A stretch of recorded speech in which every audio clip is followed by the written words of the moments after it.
Good afternoon, everyone. Today we are here to discuss our lecture on Cold War. So basically in our lecture, first we will discuss what is Cold War. हम लोग ये discuss करेंगे कि cold war या फिर शीत युद्ध जिसे कहते हैं कि वो क्या है। फिर उसके बाद हम लोग डिस्कस करेंगे कि इस कोल्ड वॉर शीत युद्ध के कारण क्या क्या थे, क्यों ये ऐसी परिस्थिति पैदा होती है जिसे हम लोग शीत युद्ध कहते हैं। और फिर उसके बाद हम लोग डिस्कस करेंगे कि कोल्ड वॉर के क्या फेजेस हैं, कि कितने चरणों में कोल्ड वॉर बटा है और उसके क्या फेजेस हैं। और लास्ट में हम लोग डिस्कस करेंगे कि कोल्ड वॉर का पूरे विश्व पर, विश्व राजनीति पर इस कोल्ड वॉर का क्या प्रभाव पड़ा है और उसने कैसे पूरे विश्व को इम्पैक्ट किया है। तो सबसे पहले ये लेक्चर स्टार्ट करने से पहले मैं आप लोगों को बताना चाहूँगा कि कुछ बुक्स हैं वो आप लोग को रेफर करना है।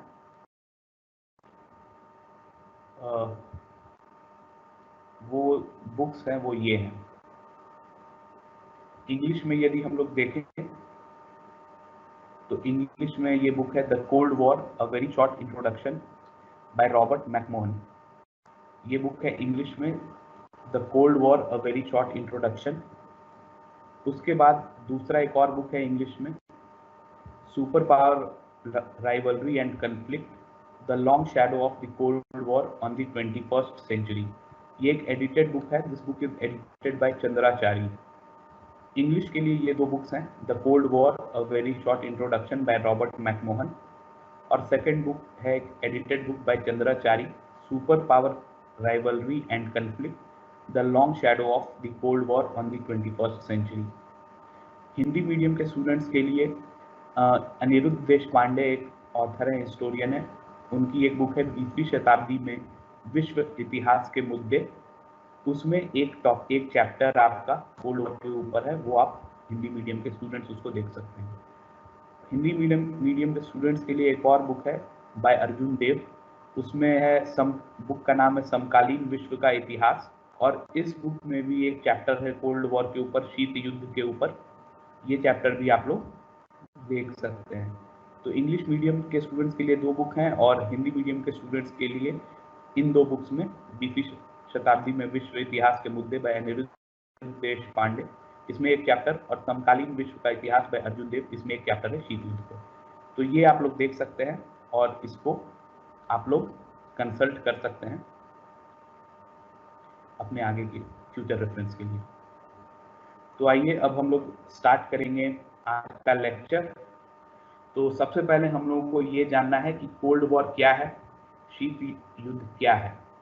तो बेसिकली ये जो कोल्ड वॉर है ये एक स्टेट ऑफ टेंशन है, ये एक तनाव की स्थिति है जिसमें जो भी पार्टीज इन्वॉल्व होती हैं वो अपने आप को और मजबूत और स्ट्रेंथन करने का कोशिश करती हैं और जो अपोजिट पार्टी है, अपना जो उनका एनिमी है उसको कमजोर, उसको वीकेंड करने का कोशिश करती है। हमारे केस में जो कोल्ड वॉर जो हम लोग को पढ़ना है, जो वर्ल्ड में कोल्ड वॉर हुआ है वो बेसिकली हुआ था यूएसए और यूएसएसआर। यूएसए यानी संयुक्त राष्ट्र सॉरी संयुक्त राज्य, और यूएसएसआर मतलब सोवियत संघ। तो सोवियत संघ और संयुक्त राज्य, यूएसए और यूएसएसआर के बीच में ये कोल्ड वॉर स्टार्ट हुआ था। तो बेसिकली ये दो कंट्रीज के बीच में राइवलरी था जो एक कन्फ्लिक्ट लाइक सिचुएशन को पैदा करता है जिसके कारण कोल्ड वॉर होता है। कोल्ड वॉर में हमेशा सबसे इम्पोर्टेंट चीज़ एक ध्यान जो देना है वो ये है कि कोल्ड वॉर में कभी भी एक्चुअल लड़ाई नहीं होता है, कभी भी दो देश आपस में सेना की मदद से नहीं लड़ रहे होते हैं, जमीनी लड़ाई नहीं हो रहा होता है। इसमें जो लड़ाई है वो एक वैचारिक युद्ध है। दोनों अपने स्फीयर ऑफ इन्फ्लुएंस को, अपने अधिकार क्षेत्र को बढ़ाने का कोशिश करते हैं, लेकिन दोनों एक्चुअली कभी दोनों कंट्रीज की सेना एक दूसरे से कभी एक्चुअली नहीं लड़ती है। हम लोग सब कोशिश करते हैं कि सामने वाले को कैसे कमजोर किया जाए विश्व राजनीति में और अपने आप को कैसे मजबूत किया जाए। तो सबसे इम्पोर्टेंट पॉइंट ये है कि इसमें एक्चुअल लड़ाई कभी नहीं होता है, ये एक वॉर ऑफ आइडियाज है, विचारों का युद्ध है ये। तो ये जो कोल्ड वॉर टर्म है ये सबसे पहले यूज किया गया था 1947 में बर्नार्ड बरूच द्वारा। बर्नार्ड बरूच 1947 में ये टर्म यूज करते हैं कोल्ड वॉर, और उसके बाद से ये प्रचलित हो जाता है। तो अब ये कोल्ड वॉर की स्थिति उत्पन्न कैसे हुई, मतलब how does a situation arise that ultimately leads to a cold war. तो इसका एक बेसिक कारण है, वो है म्यूचुअल डिस्ट्रस्ट, आपसी अविश्वास। यूएसए और यूएसएसआर में वर्ल्ड वॉर खत्म होते होते, सेकेंड वर्ल्ड वॉर खत्म होते होते आपसी अविश्वास हो गया था, दोनों के बीच में म्यूचुअल डिस्ट्रस्ट हो गया था। इसके कारण इन दोनों कंट्रीज के बीच में वर्ल्ड वॉर खत्म होने के बाद एक कोल्ड वॉर लाइक सिचुएशन पैदा हो जाता है, और ये 1990 अर्ली 1990s तक ये कोल्ड वॉर का सिचुएशन चलता है। तो ये हम लोग का कुछ बेसिक पॉइंट्स था about what is cold war, ये कोल्ड वॉर है क्या, ठीक है। तो बेसिकली यदि इस समय हम लोग देखें तो जो विश्व का खेमा था वो दो हिस्सों में बट गया था। जब सेकेंड वर्ल्ड वॉर स्टार्ट होता है तो सेकेंड वर्ल्ड वॉर में दो खेमे आपस में लड़ाई कर रहे थे। एक था अलाइड फोर्सेस, जिसको कहते थे मित्र राष्ट्र। इस अलाइड फोर्सेस में थे USA, Soviet union, Britain, France, और दूसरे तरफ थे एक्सिस पावर्स। एक्सिस पावर्स में थे जर्मनी, इटली और जापान। तो ये दो खेमों के बीच में सेकेंड वर्ल्ड वॉर चल रहा था। एक तरफ allied forces USA, Soviet union, Britain, France, दूसरी तरफ एक्सिस पावर जिसमें थे जर्मनी, इटली और जापान। तो अब हम लोग ये देखते हैं कि इस केस में यूएसए और सोवियत यूनियन दोनों एक ही तरफ हैं, दोनों मित्र राष्ट्र हैं, दोनों मित्र अलाइड फोर्सेस में ही हैं, और दोनों उसी में साथ में ही लड़ रहे हैं। तो फिर ऐसा क्या सिचुएशन पैदा हो जाता है जिसके कारण ये कोल्ड वॉर का स्थिति उत्पन्न हो जाता है। तो इसके बारे में हम लोग बात करेंगे कि कोल्ड वॉर के कारण क्या है, लेकिन पहले थोड़ा बैकग्राउंड हम लोग जान लें। तो जब world war 2 second world war खत्म हो जाता है, उसके बाद पूरा विश्व दो पावर ब्लॉक्स में बढ़ जाता है, दो शक्ति गुट बन जाता है। एक होता है वेस्टर्न कैंप, एक होता है ईस्टर्न कैंप। वेस्टर्न कैंप यानी पश्चिमी कैंप, और ईस्टर्न कैंप यानी पूर्वी कैंप। तो वेस्टर्न कैंप में जो वेस्टर्न कंट्रीज थे जैसे यूएसए, ब्रिटेन, फ्रांस, ये सब थे, और ईस्टर्न कैंप में बेसिकली सोवियत यूनियन था और बाकी ईस्टर्न यूरोप के कंट्रीज थे जो कि सोवियत यूनियन के इन्फ्लुएंस में ही थे, ठीक है। और ये जो डिवीजन होता है वेस्टर्न कैंप और ईस्टर्न कैंप में, पूर्वी कैंप और पश्चिमी कैंप में, ये डिवीजन होता है आइडियोलॉजिकल लाइंस पे, ठीक है। तो हमेशा एक चीज याद रखना है कि इन कभी भी कोल्ड वॉर में मिलिट्री कन्फ्लिक्ट नहीं होता है, हम कभी भी सैनिक मतभेद नहीं होता है। बेसिकली ये एक आइडियोलॉजिकल वॉरफेयर है, वैचारिक युद्ध है, जिसमें जो डिफरेंट पावर्स हैं, जैसे हम लोग के केस में यूएसए और यूएसएसआर, ये लोग एक नया टाइप का बैलेंस ऑफ पावर, एक शक्ति का संतुलन बनाने का कोशिश करते हैं, और ये चाहते हैं कि शक्ति का संतुलन ऐसा हो कि वो उनके फेवर में हो, उनके सपोर्ट में हो। तो ये जो दो खेमा भी जिसका हम बात किए, वेस्टर्न कैंप और ईस्टर्न कैंप, तो वेस्टर्न कैंप जो था वो बेसिकली बेस्ड था लिबरल डेमोक्रेसी के ऊपर, उदारवादी लोकतंत्र जिसे कहते हैं, उदारवादी लोकतंत्र पे बेस्ड था लिबरल डेमोक्रेसी। और ईस्टर्न कैंप जो था which was headed by USSR, basically साम्यवादी या कम्युनिस्ट आइडियाज पे बेस्ड था। तो दोनों के बीच में मेन डिफरेंस ये था कि वेस्टर्न कैंप लिबरल डेमोक्रेसी, उदारवादी लोकतंत्र पे बेस्ड है, और ईस्टर्न कैंप जो है हेडेड बाय यूएसएसआर, जिसका लीडर यूएसएसआर था, वो साम्यवाद या फिर कम्युनिज्म पे बेस्ड था। और ये जो कोल्ड वॉर है, ये post world war second world war खत्म होने के बाद जो वर्ल्ड पॉलिटिक्स चलता है, उसका डिफाइनिंग फीचर, उसका प्रमुख फीचर सेकेंड वर्ल्ड वॉर के बाद के पॉलिटिक्स का ये कोल्ड वॉर ही रहता है, ठीक है।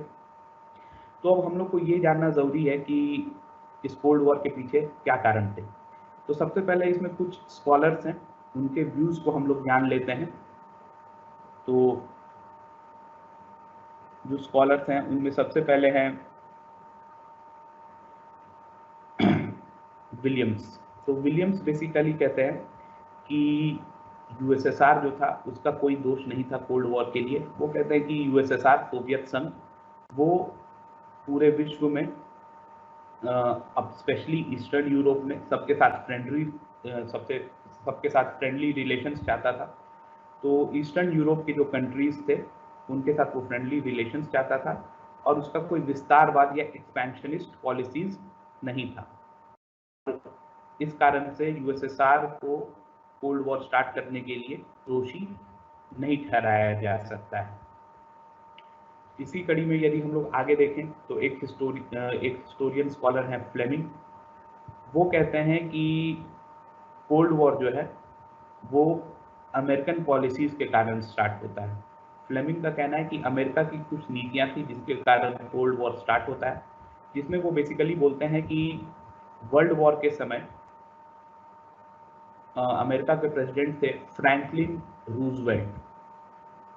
वर्ल्ड वॉर के समय अमेरिका के प्रेसिडेंट थे फ्रैंकलिन रूजवेल्ट, और फ्रैंकलिन रूजवेल्ट का जो पॉलिसी था वो कोऑपरेशन और सहकारी नीति था। कोऑपरेशन का पॉलिसी था, सहकारी पॉलिसी था, सहकारी नीति था, जिससे वो किसी भी कंट्रीज के बीच में मनमुटाव या तनाव का स्थिति पैदा नहीं होता था।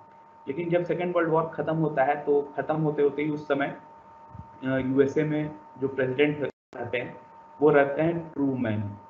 ठीक है, तो ट्रूमैन का जो पॉलिसीज था, ये फ्लेमिंग का कहना है कि वो एक टकराव की नीति को अपनाते हैं, यानी पॉलिसी ऑफ कन्फ्रंटेशन। तो ट्रूमैन और उनके एडवाइजर सब जो थे वो एक टकराव की नीति को अपनाते हैं और एक पॉलिसी ऑफ कन्फ्रंटेशन को अपनाते हैं, जिसके कारण कोल्ड वॉर की स्थिति पैदा होती है, शीत युद्ध की स्थिति पैदा होती है। उसी तरह एक स्कॉलर है एल्बर्ट कैरी। तो एल्बर्ट कैरी का कहना है कि ये कोल्ड वॉर जो है इसमें ना यूएसए का दोष था ना यूएसएसआर का दोष था। वो कहते हैं कि जो शक्तियों के संतुलन में बदलाव होता है दूसरे विश्व युद्ध के बाद, सेकेंड वर्ल्ड वॉर के बाद, जो बैलेंस ऑफ पावर में जो चेंजेस आते हैं उसके कारण एक कोल्ड वॉर का स्थिति पैदा होता है। अब बैलेंस ऑफ पावर में क्या चेंजेस आते हैं? पहले वर्ल्ड पॉलिटिक्स का फोकस, सेंट्रल पॉइंट हमेशा होता था यूरोप, लेकिन सेकेंड वर्ल्ड वॉर के बाद ये सिचुएशन चेंज हो जाता है और सेकेंड वर्ल्ड वॉर के बाद दो पोल्स डेवलप होते हैं, दो ध्रुव डेवलप होते हैं। एक होता है यूएसएसआर और दूसरा होता है यूएसए, संयुक्त राज्य और सोवियत संघ। ये दो ध्रुव डेवलप होते हैं और ये जो एक बाइपोलर वर्ल्ड का स्थिति पैदा हो जाता है, दो ध्रुव पैदा हो जाते हैं जो वर्ल्ड में, इसके कारण ये कोल्ड वॉर का स्थिति पैदा होता है, ऐसा कहना है एल्बर्ट कैरी का। वहीं दूसरी तरफ एक स्कॉलर है, उनका नाम है लुई हॉल। लुई हॉल वो रशिया को इसके लिए ब्लेम करते हैं, कोल्ड वॉर की स्थिति के लिए, और वो कहते हैं कि ये शीत युद्ध जो है वो रशिया के व्यवहार के कारण होता है। वो कहते हैं कि रशिया का जो व्यवहार था वो एक रूसी व्यवहार था, it was a Russian behaviour and Russia behaviour was not communist behaviour. वो एक साम्यवादी व्यवहार नहीं था, जैसा साम्यवादी देशों को करना चाहिए वैसा रशिया का व्यवहार नहीं था। उसका अपना एक रूसी व्यवहार था जिसमें रशिया ज़ारिस्ट कल्चर, रशिया में 1917 के पहले ज़ार्स रूल करते थे, तो वो कहते हैं कि रशिया में एक ज़ारिस्ट कल्चर था जो कि काफ़ी अथॉरिटेरियन और नॉन कॉन्सिलिएटरी था।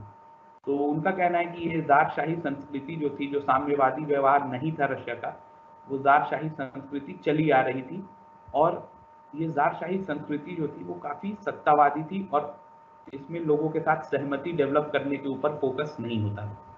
तो इन कारणों से लुई हॉल कहते हैं कि इसके लिए, कोल्ड वॉर की स्थिति के लिए रशिया दोषी है और रशिया को इसके लिए दोषी ठहराते हैं। और वो कहते हैं कि जो रूसी व्यवहार था, जो साम्यवादी व्यवहार नहीं था, जो कि एक तरह से कहें, वो कहते हैं कि ये ज़ारशाही संस्कृति को फॉलो कर रहे थे और सत्तावादी तरीके से रूल करना चाहते थे। इस कारण से वो कहते हैं कि कोल्ड वॉर की स्थिति पैदा होती है। ठीक है, तो ये था कुछ एक बेसिक इंट्रोडक्शन कि कोल्ड वॉर क्या है, कैसे आता है, डिफरेंट स्कॉलर्स कोल्ड वॉर के उत्पत्ति के ऊपर क्या बोलते हैं। अब कुछ फैक्चुअल कारण जान लेते हैं, कुछ फैक्चुअल कारण जिसके कारण कोल्ड वॉर की स्थिति पैदा होती है। तो इसमें यदि हम लोग देखें तो एक बहुत इंपॉर्टेंट पॉइंट था, वो ये था the question of second front. जब दूसरा विश्व युद्ध चल रहा था तब हम लोग देखते हैं कि दूसरे विश्व युद्ध के समय जर्मनी वो दो मोर्चे पे लड़ाई कर रहा था। एक पश्चिमी मोर्चा था जहाँ पे उसका लड़ाई फ्रांस, इंग्लैंड, यूएसए से हो रहा था, और एक पूर्वी मोर्चा था जहाँ पे उसका लड़ाई मेनली रशिया से हो रहा था। पूर्वी मोर्चे पे रशिया अकेले जर्मनी को हैंडल कर रहा था, उसके साथ युद्ध लड़ रहा था। और पश्चिमी मोर्चे पे, वेस्टर्न फ्रंट पे यदि हम लोग देखें तो वहाँ पे हम लोग देखते हैं कि ब्रिटेन, फ्रांस और यूएसए तीनों जर्मनी के खिलाफ युद्ध लड़ रहे थे। तो अब जब ये दो मोर्चों पे लड़ाई हो रही थी, ईस्टर्न फ्रंट पे, पूर्वी मोर्चे पे रशिया जब अकेले लड़ रहा था, उससे सिचुएशन हैंडल नहीं हो पा रहा था। वो कोशिश कर रहा था, लेकिन जर्मनी काफ़ी पावरफुल कंट्री था उस समय, तो रशिया से अकेले सिचुएशन हैंडल नहीं हो पा रहा था। इसके कारण रशिया जो है, या सोवियत संघ जिसको कहें, वो हेल्प डिमांड करता है अपने बाकी मित्र राष्ट्र से, जो हम बताए एक एलाइड पावर्स थे, जिसमें थे ब्रिटेन, फ्रांस, यूएसए। तो यूएसएसआर एलाइड पावर्स से मदद मांगता है, और ये मदद पहुंचने में लेट होता है। तो जब ये मदद पहुंचने में ईस्टर्न फ्रंट पे, पूर्वी मोर्चे पे लेट होता है, तो रशिया के मन में एक संदेह पैदा होता है कि ये मित्र राष्ट्र हैं, हम लोग मिल के लड़ाई लड़ रहे हैं, लेकिन फिर भी ये ईस्टर्न फ्रंट पे मदद पहुंचने में क्यों देर हुआ। तो एक ये बहुत बड़ा कारण था जिसके कारण रशिया के मन में संदेह पैदा होता, और इसके कारण भी हम लोग देखते हैं कि म्यूचुअल डिस्ट्रस्ट, या जिसका हम बात किए कि आपसी अविश्वास की स्थिति पैदा होती है। दूसरा कारण था एटम बम। एटम बम से क्या मतलब है? अब ये डिसाइड हुआ था कि जो भी कंट्रीज हैं एलाइड पावर्स में, मतलब मित्र राष्ट्र में, वो सब मिलकर जापान को अटैक करेंगे, ठीक है। लेकिन जब ये दूसरा विश्व युद्ध, सेकेंड वर्ल्ड वॉर चल रहा था, तो यूएस अपने स्ट्रैटेजिक और मिलिट्री सुपीरियरिटी को डिमॉन्स्ट्रेट करने के लिए जापान के ऊपर 2 एटम बम गिराता है, 6 अगस्त और 9 अगस्त 1945। 2 शहरों के ऊपर एटम बम गिराया जाता है। शहरों का नाम था हिरोशिमा, 6 अगस्त को हिरोशिमा और 9 अगस्त को नागासाकी। इन 2 शहरों पर एटम बम गिराया जाता है यूएस के द्वारा। तो ये जो एक्शन था यूएसए का, वो काफ़ी चीज़ को सिग्निफाई करता था। इसका सबसे बड़ा सिग्नल क्या था कि यूएस एक न्यूक्लियर पावर है, एक नाभिकीय शक्ति है, और सेकेंड वर्ल्ड वॉर खत्म होने के बाद विश्व राजनीति, वर्ल्ड पॉलिटिक्स जैसा भी होगा, उसमें यूएसए डोमिनेट करेगा। तो इस चीज़ के कारण भी यूएसएसआर, सोवियत संघ के मन में संदेह पैदा होता है, और उसको लगता है कि बिना सोवियत संघ को, बिना यूएसएसआर को कंसल्ट किए हुए यूएसए ने इतना बड़ा कदम उठाया और जापान के ऊपर 2 एटम बम गिराए। इस चीज़ में एक और इम्पॉर्टेंट चीज़ है, वो ये है कि ये जो एटम बॉम्ब बनाने का प्रोजेक्ट था, यूएसए का जो प्रोजेक्ट था जिसमें उसने एटम बॉम्ब बनाया था, उस प्रोजेक्ट का नाम था मैनहट्टन प्रोजेक्ट। मैनहट्टन एक जगह है न्यूयॉर्क में, तो उसी के नाम पे हम कह सकते हैं ये है कि मैनहट्टन प्रोजेक्ट था। और इस मैनहट्टन प्रोजेक्ट का खबर यूएसए ने किसी को नहीं चलने दिया था।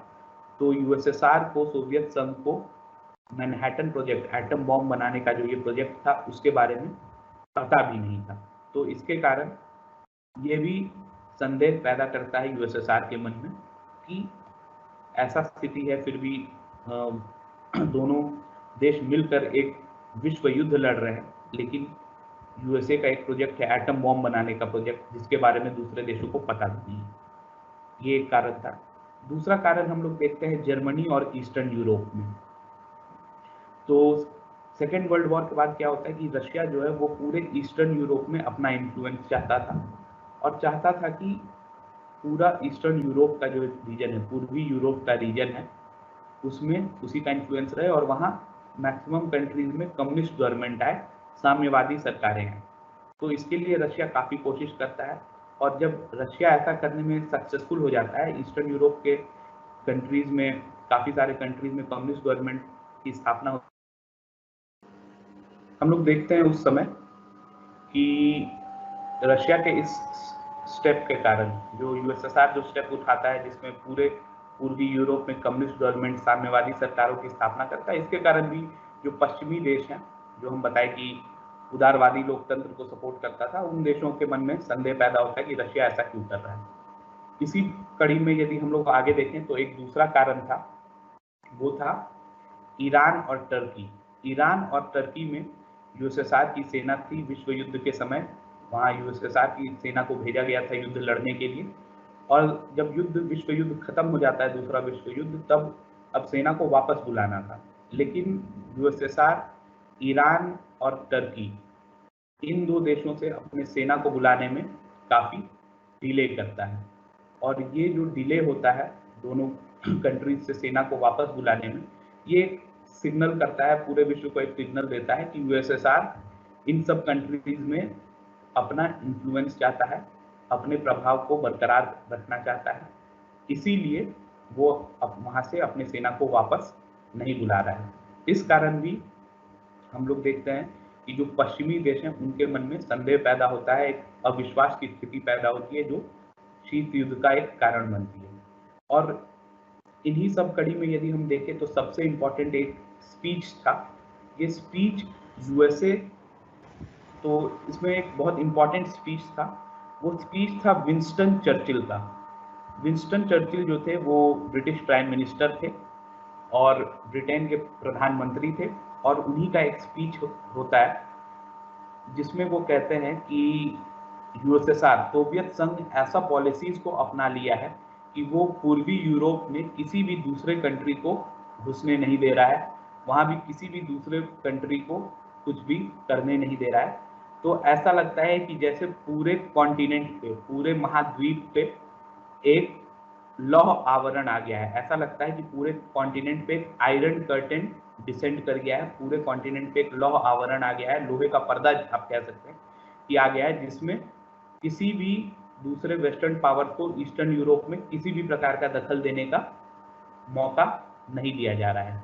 तो बहुत सारे हिस्टोरियंस और स्कॉलर्स का ये मानना है कि ये विंस्टन चर्चिल का जो स्पीच था, जो कि इंग्लैंड के प्राइम मिनिस्टर थे, ये भी एक बहुत बड़ा कारण बनता है कोल्ड वॉर का।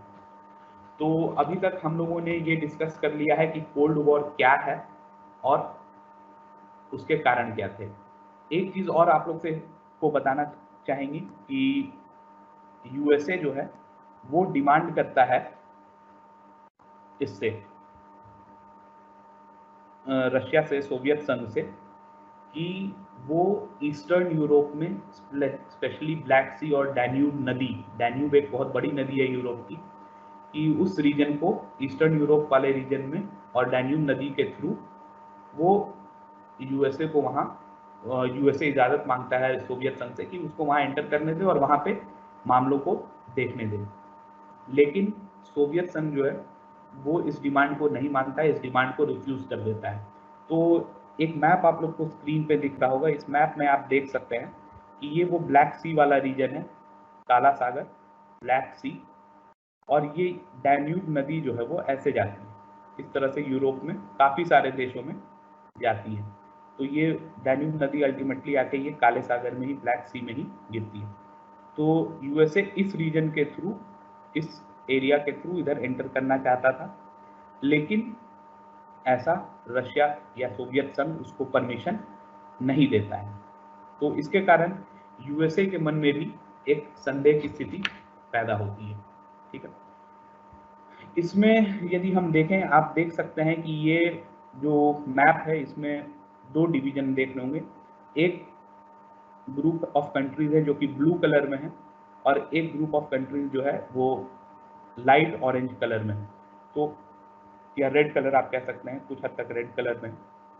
तो ये ब्लू कंट्रीज जो हैं ये बेसिकली दर्शाते हैं कि ये जो है ये वेस्टर्न कंट्रीज हैं, और ये लाइट रेड कलर जो है ये दर्शाता है कि ये ईस्टर्न खेमा है, ये वेस्टर्न खेमा है, वेस्टर्न कैंप, और ये ईस्टर्न खेमा, पूर्वी कैंप, पूर्वी कैंप, द ईस्टर्न कैंप।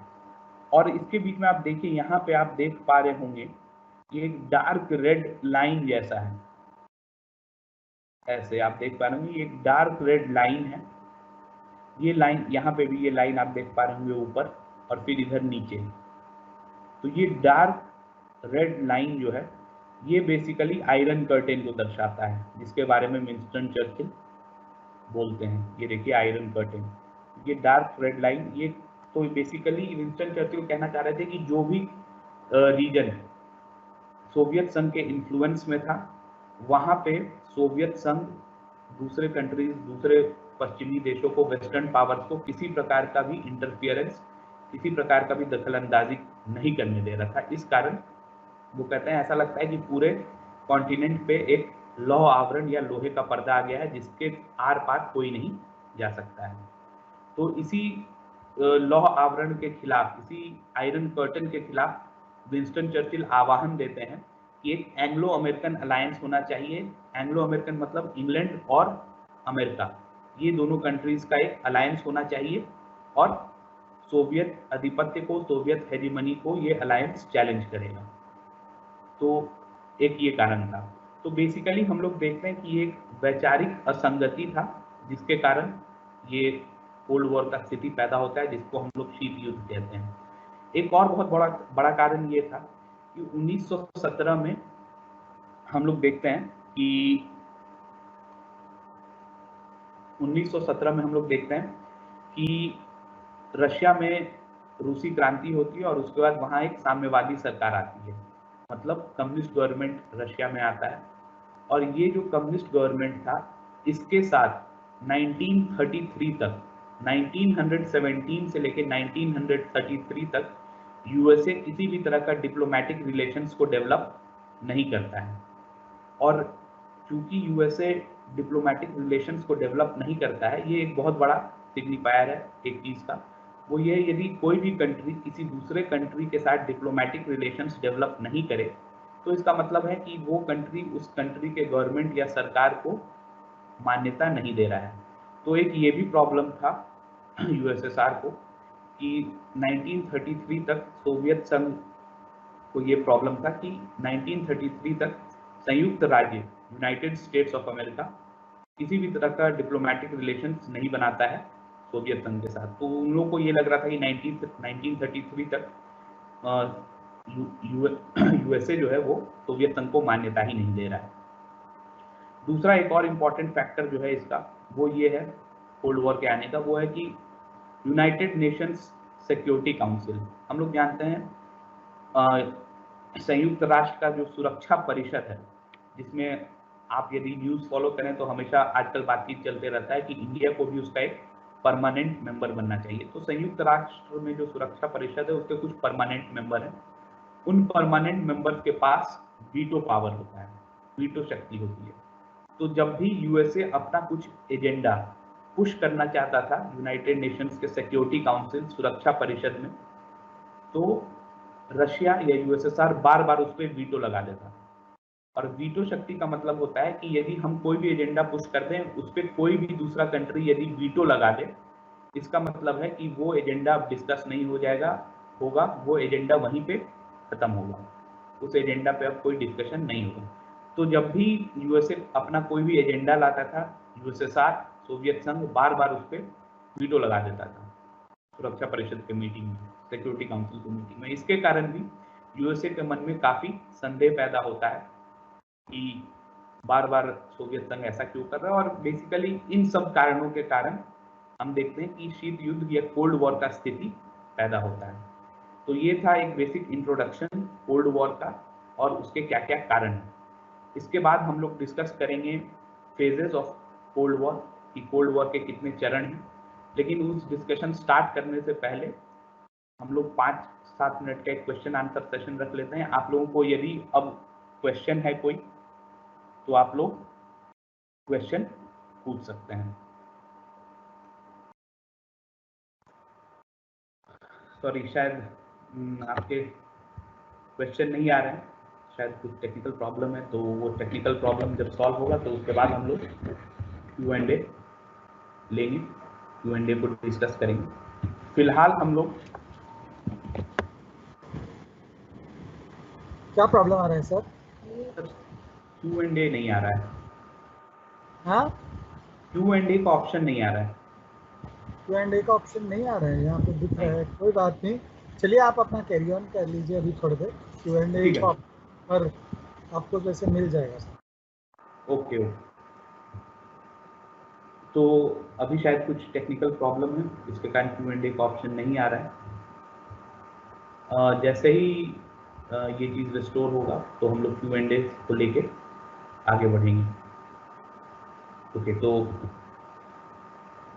फिलहाल हम लोग आगे बढ़ते हैं। और अब हम लोग डिस्कस करेंगे वो है phases of cold war politics, कि शीत युद्ध में कितने चरण थे। तो बेसिकली 7 चरणों में शीत युद्ध को बांटा गया है और 7 चरणों को हम लोग एक एक करके डिस्कस करेंगे। तो इसमें पहला चरण जो है, फर्स्ट फेज, वो था 1947 से लेके 1950 तक, 1947 से 1950 तक, ये था पहला चरण।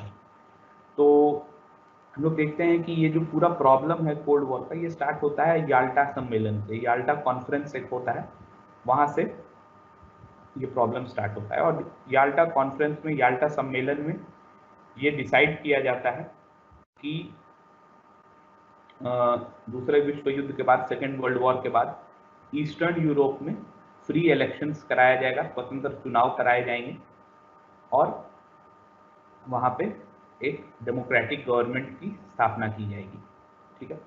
लेकिन वहाँ होता क्या है, वहाँ कुछ गड़बड़ी होता है। गड़बड़ी क्या होता है कि रशिया, जो सोवियत संघ है, यदि हम देखें, वो क्या चाहता था, वो चाहता था कि ईस्टर्न यूरोप, ये वाला जो रीजन है, इस ईस्टर्न यूरोप में, इस रीजन में सोवियत संघ चाहता था कि कम्युनिस्ट गवर्नमेंट साइड, साम्यवादी सरकार की स्थापना हो। इसीलिए सोवियत संघ इस रीजन में दखल अंदाजी करता है। दखल अंदाजी क्या करता है, रशिया को एक मौका मिलता है कि पोलैंड जो देश है, उसमें एक साम्यवादी सरकार बना लेता है और कम्युनिस्ट गवर्नमेंट की स्थापना होती है पोलैंड में। और धीरे धीरे डिफरेंट प्लॉट्स और प्लॉयज के तहत, छल और प्रपंच यूज करके, रशिया जो है वो पोलैंड के बाद एक दूसरे देशों में, ईस्टर्न यूरोप के देशों में कम्युनिस्ट गवर्नमेंट, साम्यवादी सरकार बनाने में सफल होता है।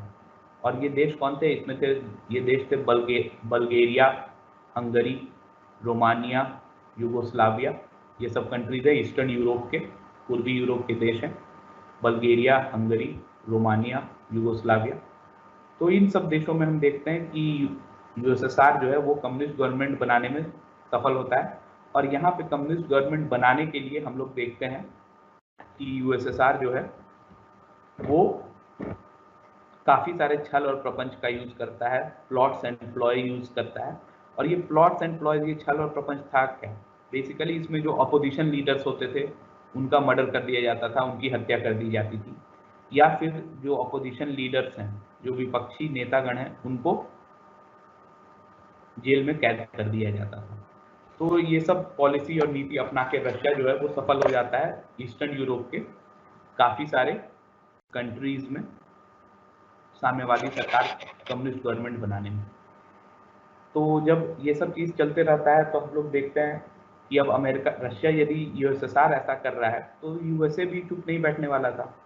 तो यूएसए जो है वो भी एक चीज़ स्टार्ट करता है। वो क्या करता है, यूएसए मदद पहुंचाता है 2 देशों को, टर्की और ग्रीस, ठीक है। टर्की और ग्रीस, इन 2 देशों को मदद पहुंचाता है। और इन लोगों को जो मदद पहुंचाता है वो बेसिकली पहुंचाता है ट्रूमैन डॉक्ट्रिन के थ्रू, ट्रूमैन नीति, ठीक है। इसके थ्रू टर्की और ग्रीस को यूएसए मदद पहुंचाता है, ठीक है। और वहाँ पे एक कैपिटलिस्ट गवर्नमेंट बनाने में मदद करता है यूएसए। और ये जो ट्रूमैन डॉक्ट्रिन है ये आता है 1947 में। तो ट्रूमैन डॉक्ट्रिन 1947 में आता है और इसके थ्रू यूएसए टर्की और ग्रीस को मदद पहुंचाता है और वहाँ पे कैपिटलिस्ट गवर्नमेंट बनाने का मदद करता है इन टर्की और ग्रीस को। तो बेसिकली ये ट्रूमैन डॉक्ट्रिन था क्या, ये जानना इंपॉर्टेंट है। तो ट्रूमैन डॉक्ट्रिन जो था वो बेसिकली ये था कि it was a doctrine to support free people who were resisting subjugation by armed minorities or by outside pressure। मतलब ये एक ऐसा नीति था, तो वो स्वतंत्र लोगों को मदद करता था जो वहाँ के एक सशस्त्र अल्पसंख्यक हैं उनसे परेशान हो, या फिर जो बाहर के देश हैं उनसे परेशान हो। तो ऐसे लोग जो स्वतंत्र थे उनको यदि सशस्त्र अल्पसंख्यक लोग या फिर बाहर के देश परेशान कर रहे हों या उनको मजबूर कर रहे हों कुछ भी पॉलिटिकल डिसीजन लेने के लिए, तो उसके खिलाफ ये ट्रूमैन डॉक्ट्रिन था जिसके तहत यूएसए इन देशों को मदद करता था। और इसी ट्रूमैन डॉक्ट्रिन के तहत हम देखते हैं कि यूएसए टर्की और ग्रीस को मदद करता है और वहाँ पे कैपिटलिस्ट गवर्नमेंट एक पूंजीवादी सरकार बनाने में सफल होता है। इसके बाद हम लोग देखते हैं मार्च 1947 में ये ट्रूमैन डॉक्ट्रिन आया था। उसके बाद हम देखते हैं कि यूएस जो है वो थोड़ा और अग्रेसिव और एक्सपेंशनिस्ट पॉलिसी लेके आता है और इसके बाद यूएस जो है वो प्लान लाता है। उस प्लान का नाम रहता है मार्शल प्लान।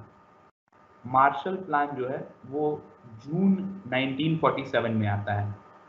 मार्शल प्लान जून 1947 में आता है और मार्शल प्लान के तहत यूएसए जो है वो जो भी वेस्टर्न यूरोप के कंट्रीज थे उनको सैन्य और आर्थिक सहायता देता है, फाइनेंशियल और मिलिट्री असिस्टेंस देता है। सैन्य और आर्थिक सहायता देता है वेस्टर्न यूरोपियन कंट्रीज को, ताकि वहाँ पे जो वेस्टर्न यूरोपियन कंट्रीज में भुखमरी, गरीबी और अस्थिरता का जो प्रॉब्लम्स है वो प्रॉब्लम्स दूर हो। तो दो सिरे पे मदद होता है।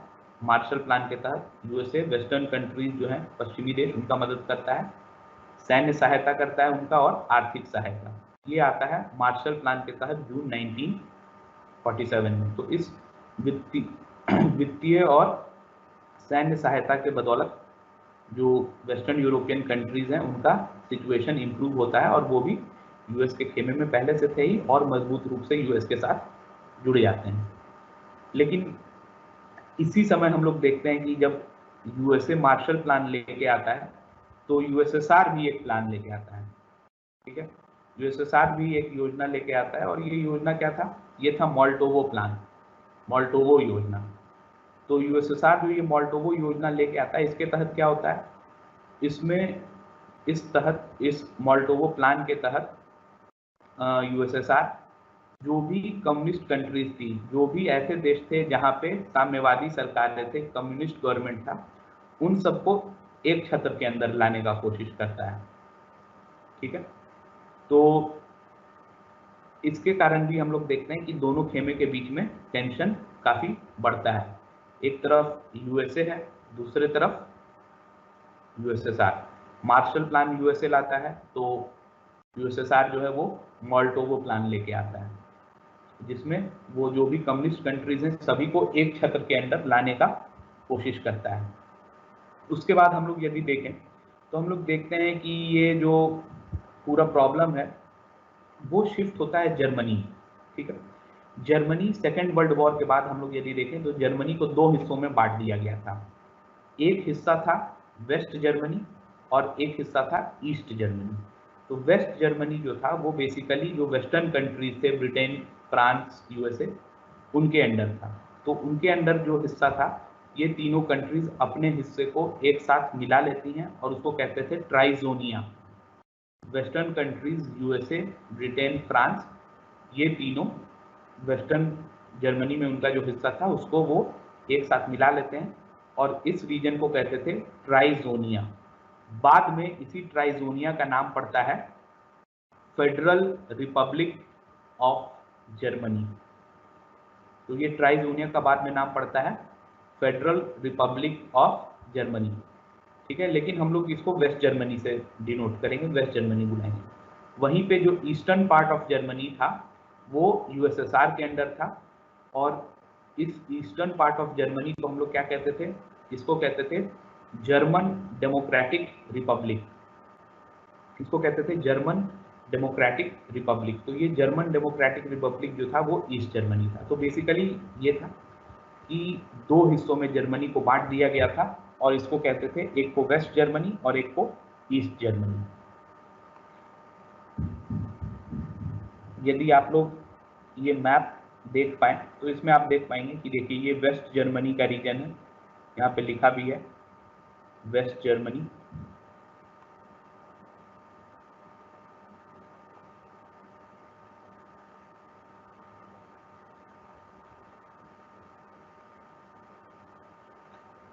ये देख पा रहे होंगे, ये वेस्ट जर्मनी का रीजन है जो बेसिकली यूएसए, फ्रांस और ब्रिटेन के इसमें था, और ये ईस्ट जर्मनी का रीजन है जो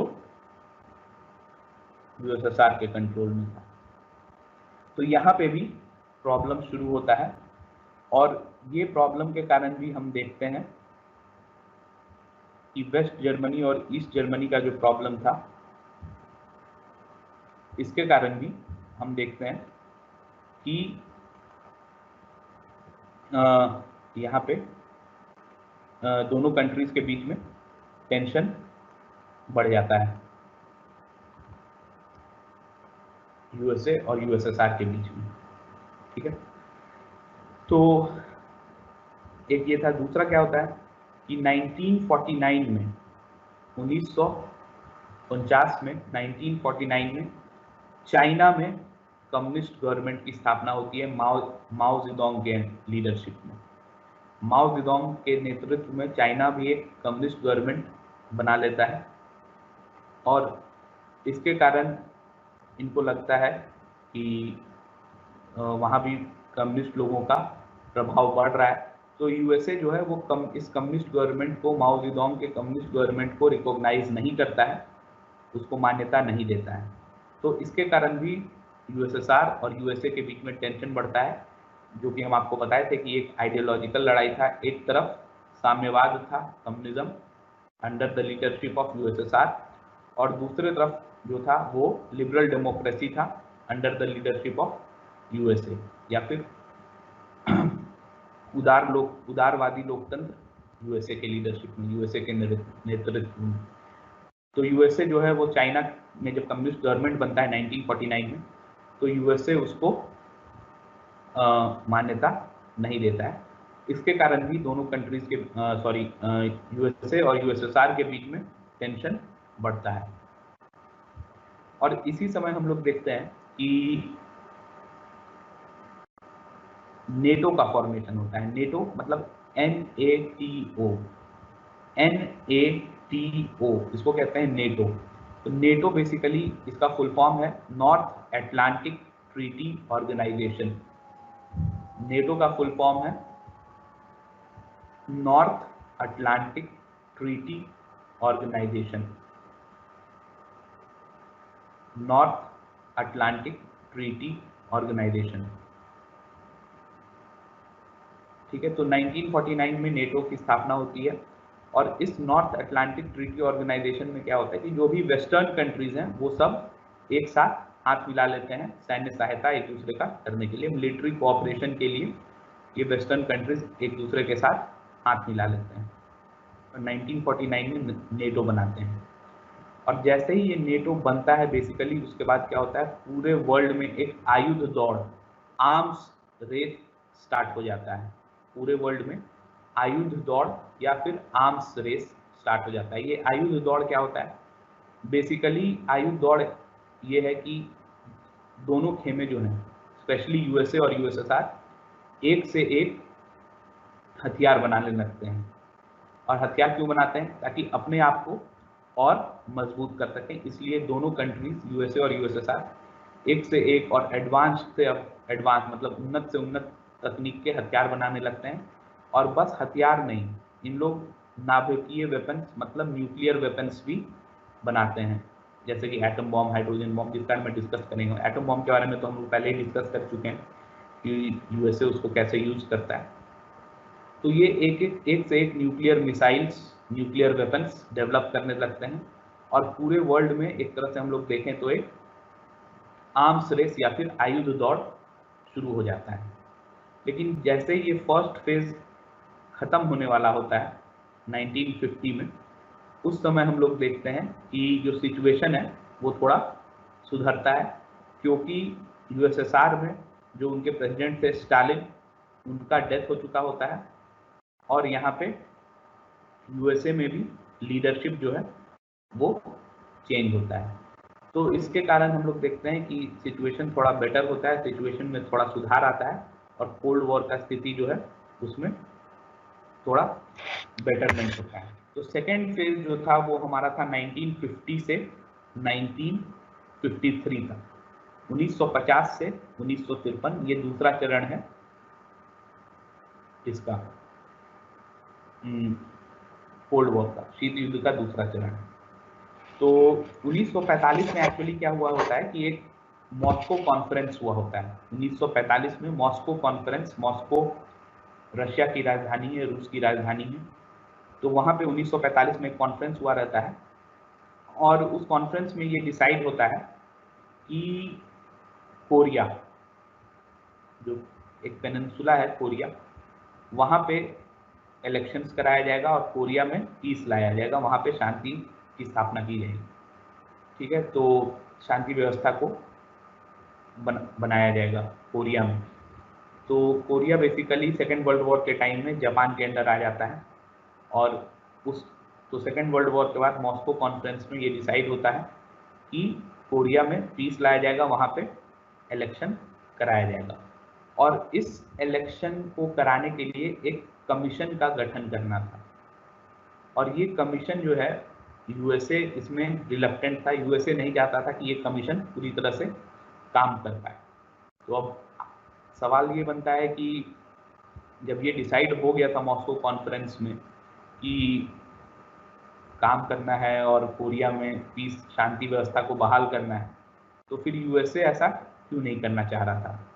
बात ये था कि कोरिया में एक इंटरिम गवर्नमेंट था ऑलरेडी, वहाँ पे एक सरकार थी उस समय जो कि एक कम्युनिस्ट गवर्नमेंट थी और ये कम्युनिस्ट गवर्नमेंट जो थी ये नॉर्थ कोरिया में थी।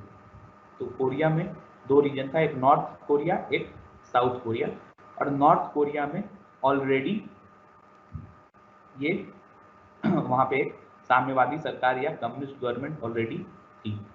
तो ये मैटर जो है कोरिया का वो यूनाइटेड नेशंस में जाता है और 1950 में ये मैटर यूनाइटेड नेशंस में डिस्कस होते रहता है कि कोरिया में कैसे शांति व्यवस्था बहाल की जाए।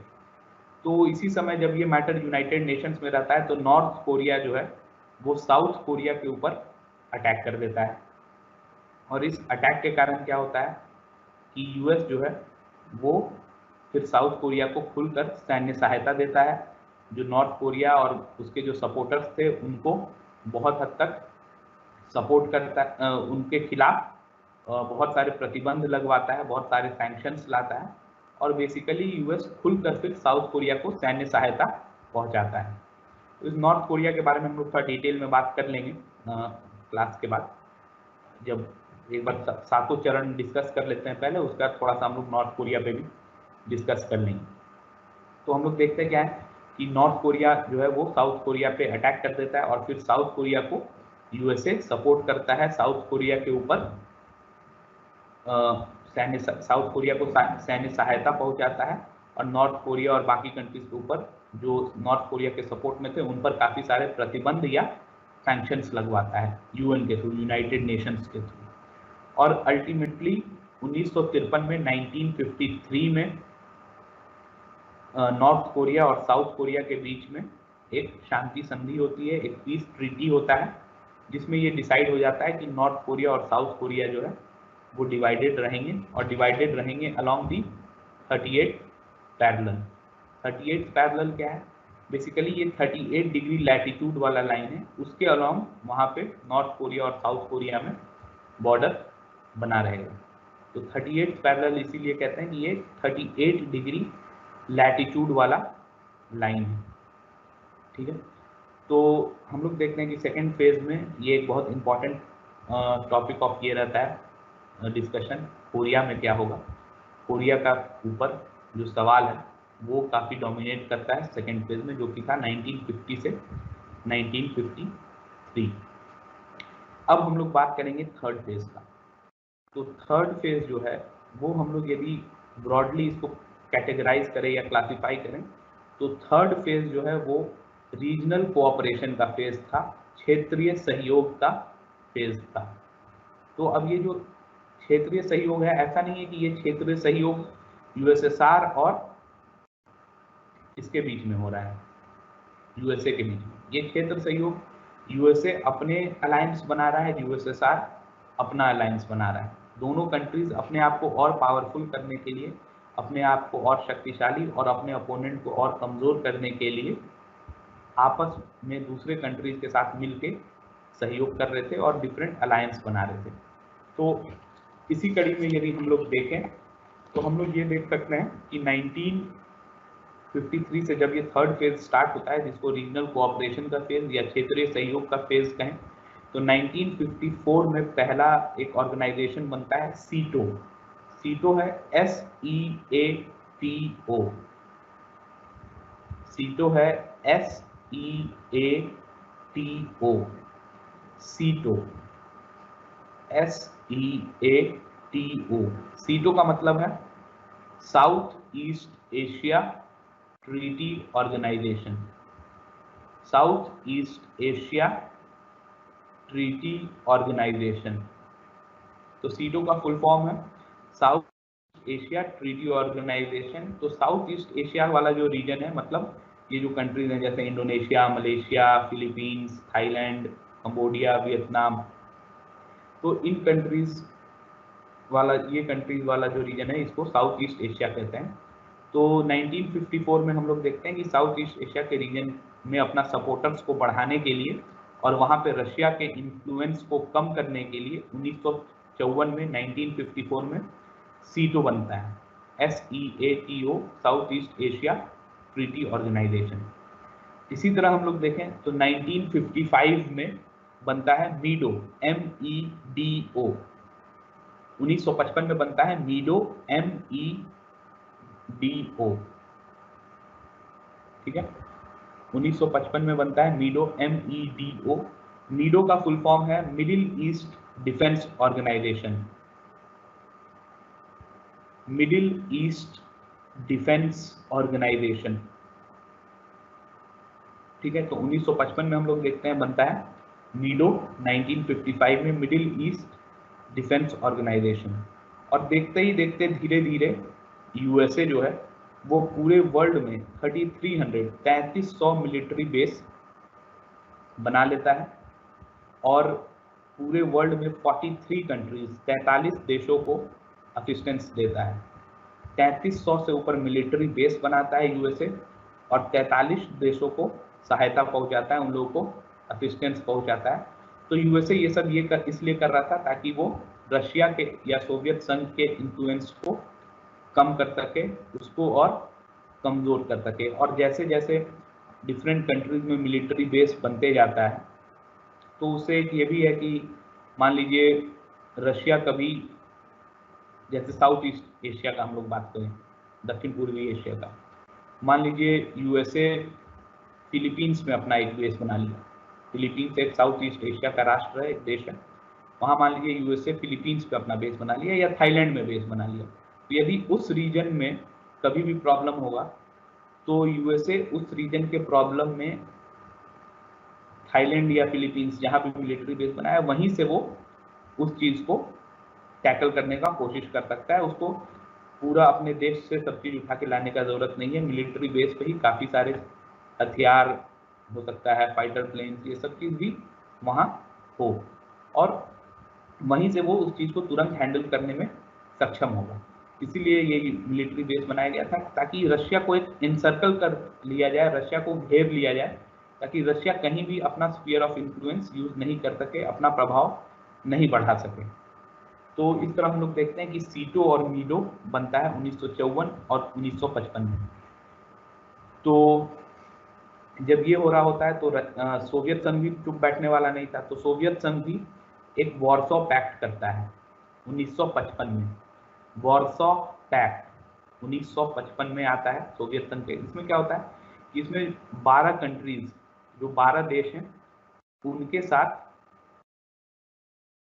सोवियत संघ जो है ये करता है, पैक्ट साइन करता है। और ये बेसिकली एक डिफेंस पैक्ट था। वॉर्सो पैक्ट जो था वो एक डिफेंस पैक्ट था, सुरक्षा का पैक्ट था। 12 कंट्रीज के साथ ये यूएसएसआर करता है, ठीक है। तो दोनों हम लोग देख रहे हैं कि दोनों कंट्रीज डिफरेंट अलायंस बना रहा है, डिफरेंट देश के साथ ट्रीटी साइन कर रहा है और डिफरेंट ऑर्गेनाइजेशंस बना रहा है और अपने आप को और पावरफुल बनाने का कोशिश कर रहा है, ठीक है। अब इस समय क्या होता है कि दोनों देश अपने मिलिट्री पावर को और बढ़ाने के लिए हाइड्रोजन बॉम्ब टेस्ट करते हैं, ठीक है। दोनों देश अपने मिलिट्री पावर को बढ़ाने के लिए हाइड्रोजन बॉम्ब टेस्ट करते हैं और जैसे ही हाइड्रोजन बॉम्ब टेस्ट होता है तो देखने में आता है कि अब एटम बॉम्ब से भी मतलब कहें एक और उससे भी अधिक डिस्ट्रक्टिव बॉम्ब आ गया है, हाइड्रोजन बॉम्ब। तो पूरे वर्ल्ड में चिंता होता है कि इस तरह से यदि आयुध दौड़, आर्म्स रेस चलता रहा, नए नए तरीके का मिसाइल, बम, ये सब ये दोनों देश बनाते रहे, और यदि किसी दिन खुदा न खास्ता युद्ध छिड़ गया दोनों देशों के बीच में, तो संपूर्ण विश्व, पूरे विश्व को बर्बादी झेलना पड़ेगा। तो ये एक चिंता का विषय बन जाता है बाकी सारे देशों के लिए। फिर हम लोग देखते हैं कि 1956 में, 1956 में सुएज कनाल क्राइसिस होता है। ठीक है, तो सुएज कनाल क्राइसिस में क्या है, यदि हम लोग देखें तो सुएज कनाल एक कनाल है, एक नहर है इजिप्ट में, इजिप्ट के पास।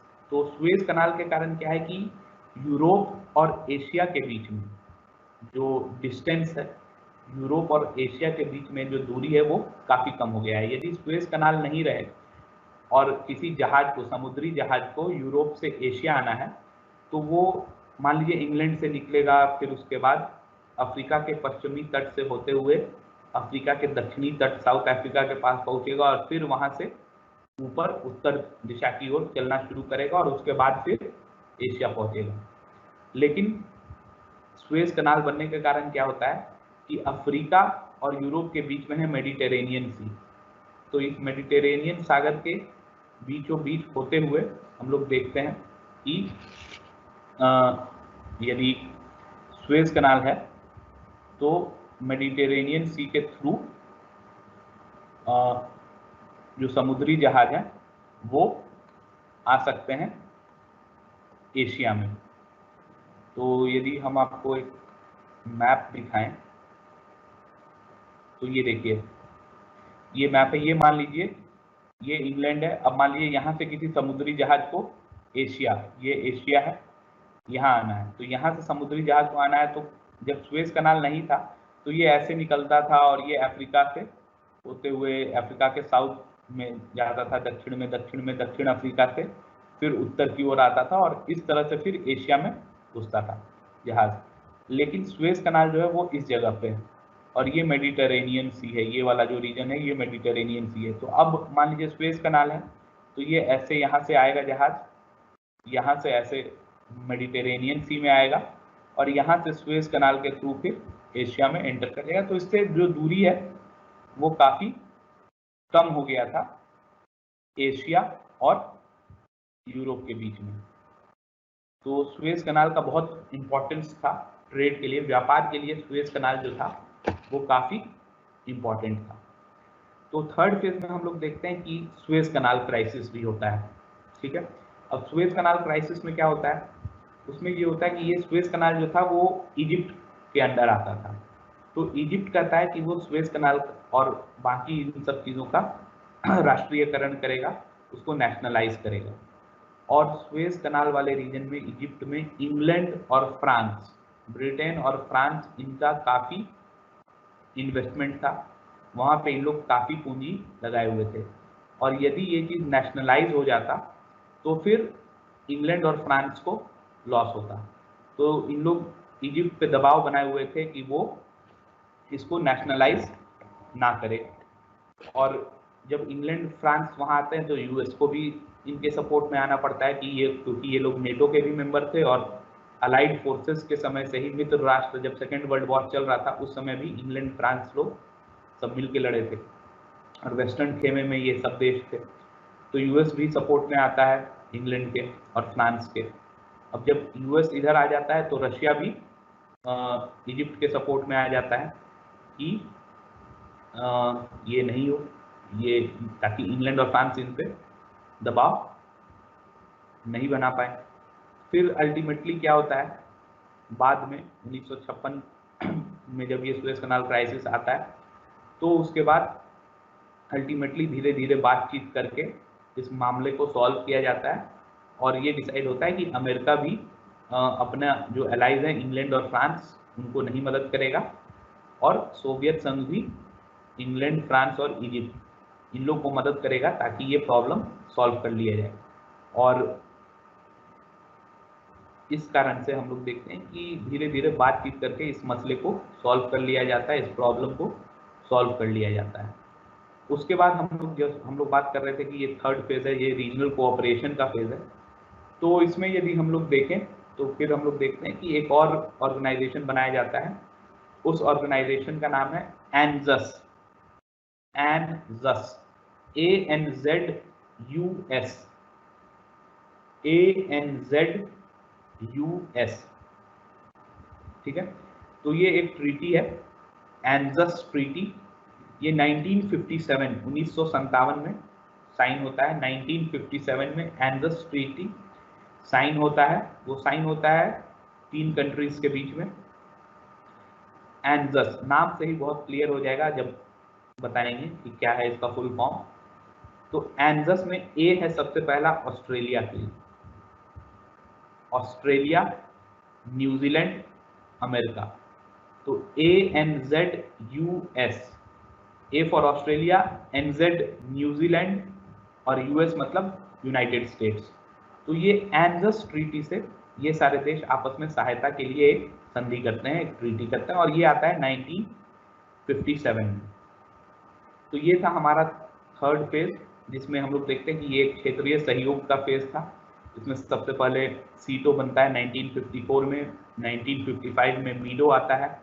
फिर उसी तरह हम देखते हैं कि USSR भी पीछे नहीं रहता है, वार्सो पैक्ट करता है, 12 देशों के साथ एक डिफेंस पैक्ट करता है 1955 में। कुछ ही दिन में उसके बाद हाइड्रोजन बॉम्ब का टेस्ट होता है जो पूरे विश्व को खतरे में ला देता है। फिर उसके बाद 1956 में हम देखते हैं कि सुएज कनाल क्राइसिस होता है, यहाँ पे रशिया और US दोनों इंटरवीन करते हैं। फिर बाद में बातचीत कर इस मसले को सॉल्व किया जाता है, और 1957 में लास्टली फिर हम लोग देखते हैं कि एनजस ट्रीटी साइन होता है ऑस्ट्रेलिया, न्यूजीलैंड और US के बीच में। तो ये था हम लोग का तीसरा चरण, थर्ड फेज। अब हम लोग बात करेंगे फोर्थ फेज का। तो ये फोर्थ फेज जो है वो काफी ऐसा फेज था जिसमें 2 एक्सट्रीम एंड देखने को मिलता है। 2 एक्सट्रीम एंड मतलब कि एक तरफ पीसफुल कोएग्जिस्टेंस का भी बात हो रहा है और एक तरफ युद्ध का भी बात हो रहा है। तो इसमें क्या होता है, इसमें देखिए एक बहुत इंपॉर्टेंट जो ये है वो ये है कि इस फेज में डिसाइड होता है कि USA और USSR दोनों एक दूसरे के साथ काफी अच्छा रिलेशन डेवलप करेंगे और अपने बीच में जो सांस्कृतिक संबंध है और जो आर्थिक संबंध है उनको सुधारेंगे। तो कल्चरल और इकोनॉमिक रिलेशंस को सुधारेंगे, ये डिसाइड होता है इस फेज में। तो इसी कड़ी में हम लोग देखते हैं कि जो रशिया के प्रेसिडेंट हैं निकिता क्रुश्चेव, वो USA भी जाते हैं। 1959 में हम लोग देखते हैं कि रशिया के प्रेसिडेंट निकिता क्रुश्चेव वो US जाते हैं और ट्राई करते हैं कि सिचुएशन दोनों कंट्रीज के बीच में सुधरे। USSR के प्रेसिडेंट वहाँ जाते हैं और ट्राई करते हैं कि दोनों कंट्रीज के बीच में जो सिचुएशन है, जो प्रॉब्लम्स है, उसको सुधारा जाए। लेकिन जैसा हम बताएं कि ये एक्सट्रीम एंड्स था, इसमें एक तरफ पीसफुल कोएग्जिस्टेंस का भी बात हो रहा था और इस समय बहुत क्राइसिस भी हो रहा था। तो ये जो पीरियड है फोर्थ फेज, ये था 1957 से 1962 तक। 1957 से 1962 तक ये फोर्थ फेज था। इसमें बात होता है एक तरफ पीसफुल कोएग्जिस्टेंस का और दूसरी तरफ देखते हैं कि काफी युद्ध जैसा सिचुएशन भी पैदा हो जाता है। तो उसमें यदि हम देखें तो जैसा हम बताएं कि सिचुएशन को बेटर करने के लिए, सिचुएशन को सुधारने के लिए निकिता क्रुश्चेव 1959 में एक US के टूर पे जाते हैं, US के ट्रिप पे जाते हैं और वहाँ कोशिश करते हैं कि USA और रशिया के या USSR के बीच में जो सांस्कृतिक और आर्थिक संबंध है, दोनों कंट्री के बीच में जो कल्चरल और इकोनॉमिक रिलेशंस है, उसको सुधारा जाए, उसको बेटर किया जाए। लेकिन वहीं हम लोग देखते हैं क्या होता है कि एक U2 एक्सीडेंट होता है। U2 एक्सीडेंट क्या है? U2, U फॉर अम्ब्रेला और 2, U2 एक्सीडेंट। U2 एक्सीडेंट में क्या होता है कि U2 बेसिकली एक प्लेन था, हवाई जहाज था, और ये एक स्पाई प्लेन था, जासूसी जहाज था। तो U2 एक जासूसी हवाई जहाज था जो कि रशिया मार गिराता है। और कहाँ मार गिराता है? अपने ही टेरिटरी में। तो U2 बेसिकली अमेरिका का एक जासूसी हवाई जहाज था जिसको रशिया अपने टेरिटरी में बीचों बीच मार गिराता है। और जब वो गिरता है तो रशिया, ऑब्वियस बात है, पूरा मढ़ता है यूएसए के ऊपर कि आप मेरे कंट्री में जासूसी कर रहे हैं, तो बाद में यूएस भी यूएसए इस चीज़ को एक्सेप्ट करता है, संयुक्त राज्य इस चीज़ को एक्सेप्ट करता है और इसके कारण दोनों कंट्री के बीच में टेंशन बढ़ता है। ठीक है, इसी फेज में हम लोग देखते हैं कि बर्लिन को लेके काफ़ी प्रॉब्लम्स डेवलप होता है। बर्लिन को लेके क्या प्रॉब्लम, बर्लिन बेसिकली जर्मनी का कैपिटल था। ठीक है, तो बर्लिन जो है वो ईस्ट जर्मनी में एक सिटी था और वहाँ का कैपिटल भी था। अभी जर्मनी का कैपिटल है बर्लिन, यही बर्लिन। तो हम लोग क्या देखते हैं कि इसी फेज में जो फोर्थ फेज है, इसमें रशियन प्रेसिडेंट जो है वो कहते हैं कि यूएसए को वेस्ट बर्लिन से विड्रॉ करना चाहिए, यूएसए को वेस्ट बर्लिन को छोड़ के जाना चाहिए। लेकिन यूएसए जो है वो वेस्ट बर्लिन को छोड़ के जाता नहीं। अब क्या होता है वहाँ, अब ईस्टर्न जर्मनी जो था, ठीक है, वो रशिया के अंदर था, हम लोग बात कर चुके हैं, और वेस्टर्न जर्मनी वेस्टर्न कंट्रीज के अंदर था। तो ईस्ट जर्मनी में जो है वो सिचुएशन बहुत ख़राब होते जाता है, धीरे धीरे वहाँ पे बहुत भुखमरी, गरीबी, ये सब बढ़ने लगता है, अनएम्प्लॉयमेंट, बेरोजगारी, ये सब बढ़ने लगता है और लोगों को काफ़ी प्रॉब्लम होने लगता है।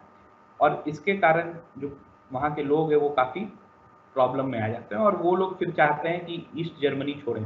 तो धीरे धीरे वो लोग माइग्रेट करने लगते हैं, वो लोग एक मतलब ईस्ट जर्मनी से वेस्ट जर्मनी जाने लगते हैं। तो जब रशिया ये देखता है कि लोग ईस्ट जर्मनी छोड़ के वेस्ट जर्मनी जा रहे हैं, तो रशिया को डर लगता है कि पूरे विश्व में पता चल जाएगा कि ईस्ट जर्मनी में क्या गरीबी और भुखमरी और बेरोजगारी का माहौल है, और यदि ये पूरे विश्व में पता चलेगा तो पूरे विश्व में रशिया या यूएसएसआर का बदनामी होगा। और ये पूरा गेम ही है अपने आप को पावरफुल बनाने का। ये जो पूरा शीत युद्ध, कोल्ड वॉर चल रहा है, ये अपने आप को पावरफुल बनाने का है। इस कोल्ड वॉर के दौरान यदि ऐसा मैसेज जाए वर्ल्ड में कि रशियन इन्फ्लुएंस या रशियन हेजेमनी या रशिया के आधिपत्य वाले एरिया में लोगों का बुरा हाल है, तो रशिया का बहुत बदनामी होगा। इसीलिए रशिया क्या करता है, यूएसएसआर क्या करता है, वो एक 25 किलोमीटर लंबा एक दीवार बना देता है बर्लिन में 1961 में, 1961 में एक 25 किलोमीटर लंबा दीवार बना देता है बर्लिन में, और इसी को कहते हैं बर्लिन वॉल या बर्लिन की दीवार। ठीक है, इस 1961 में रशिया 25 किलोमीटर लंबा बर्लिन वॉल बना देता है ताकि लोग ईस्ट जर्मनी से वेस्ट जर्मनी की ओर नहीं जाएं, और लोगों का ये जो माइग्रेशन है वो वेस्ट जर्मनी में जो लोग जा रहे हैं वो बंद हो। ठीक है, अब इसी कड़ी में यदि हम लोग आगे देखें तो 1962 में एक बहुत बड़ा प्रॉब्लम सामने आता है, वो आता है क्यूबन मिसाइल क्राइसिस के रूप में। क्यूबन मिसाइल क्राइसिस 1962 में। तो क्यूबन मिसाइल क्राइसिस क्या था बेसिकली क्यूबा एक कंट्री है यूएसए के बगल में, यूएसए के काफ़ी पास में एक कंट्री है क्यूबा, और क्यूबा में उस समय फिदेल कास्त्रो जो है वो एक कम्युनिस्ट लीडर थे, एक सोशलिस्ट लीडर थे, समाजवादी और साम्यवादी लीडर थे।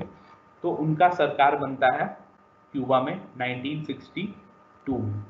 तो जब फिदेल कास्त्रो पावर में आते हैं, जब सरकार में आते हैं, तो वो कहते हैं कि जो भी वहाँ पे अमेरिकन ओन्ड एस्टेट्स और इंडस्ट्रीज हैं क्यूबा में, जो भी अमेरिका का इन्वेस्टमेंट है, चाहे इंडस्ट्री में हो या ज़मीन में, जहाँ भी इन्वेस्टमेंट हो, उसको नेशनलाइज करेंगे, उसका राष्ट्रीयकरण करेंगे।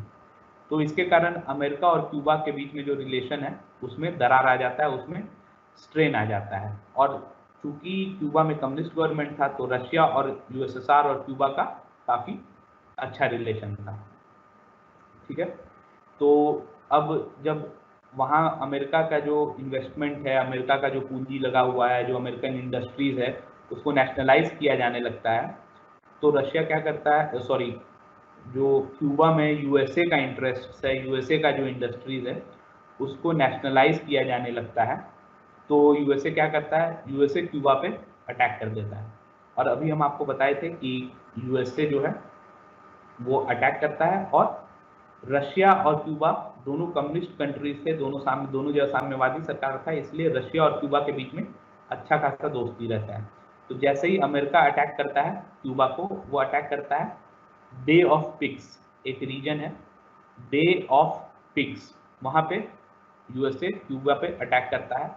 और क्यूबा उतना पावरफुल तो था नहीं यूएसए जितना, लेकिन फिर भी ये एक बहुत माइल्ड अटैक होता है, और इस माइल्ड अटैक में क्यूबा जो है अमेरिकन फोर्सेस को हरा देता है, ठीक है।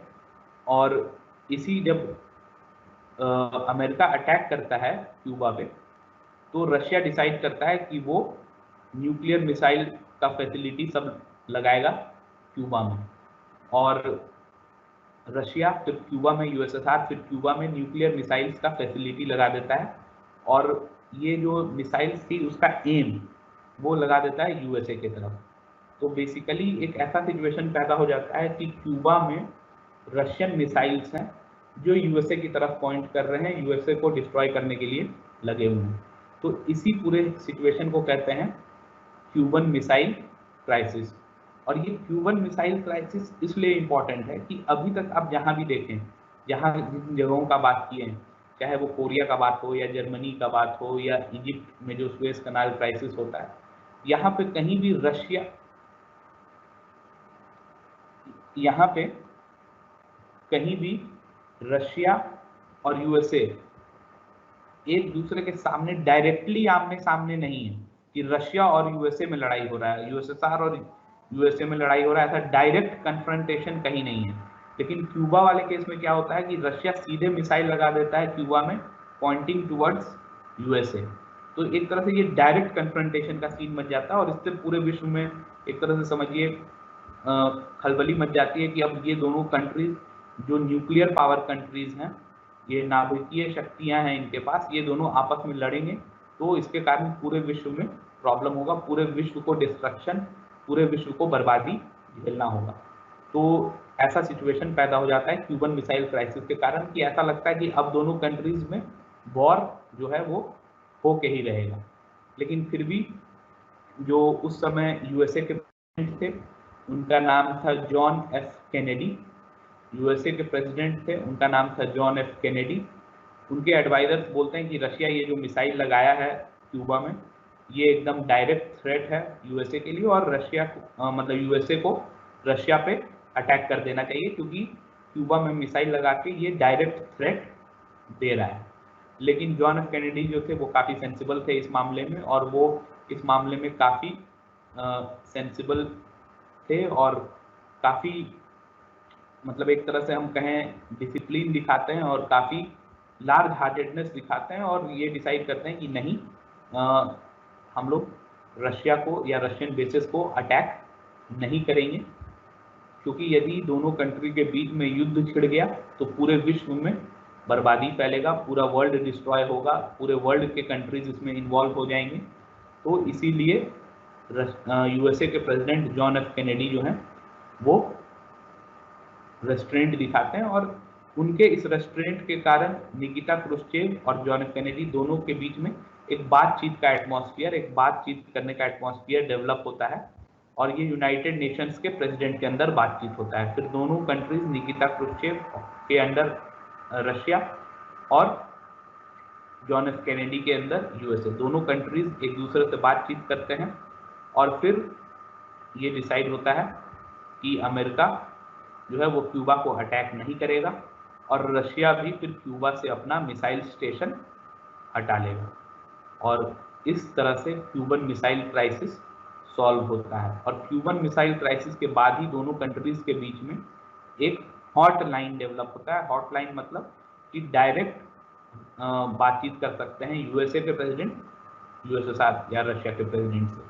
तो ये डिसाइड होता है, मतलब एक हॉटलाइन बनता है, और दोनों कंट्री के बीच में रिलेशनशिप जो है वो थोड़ा सुधरता है।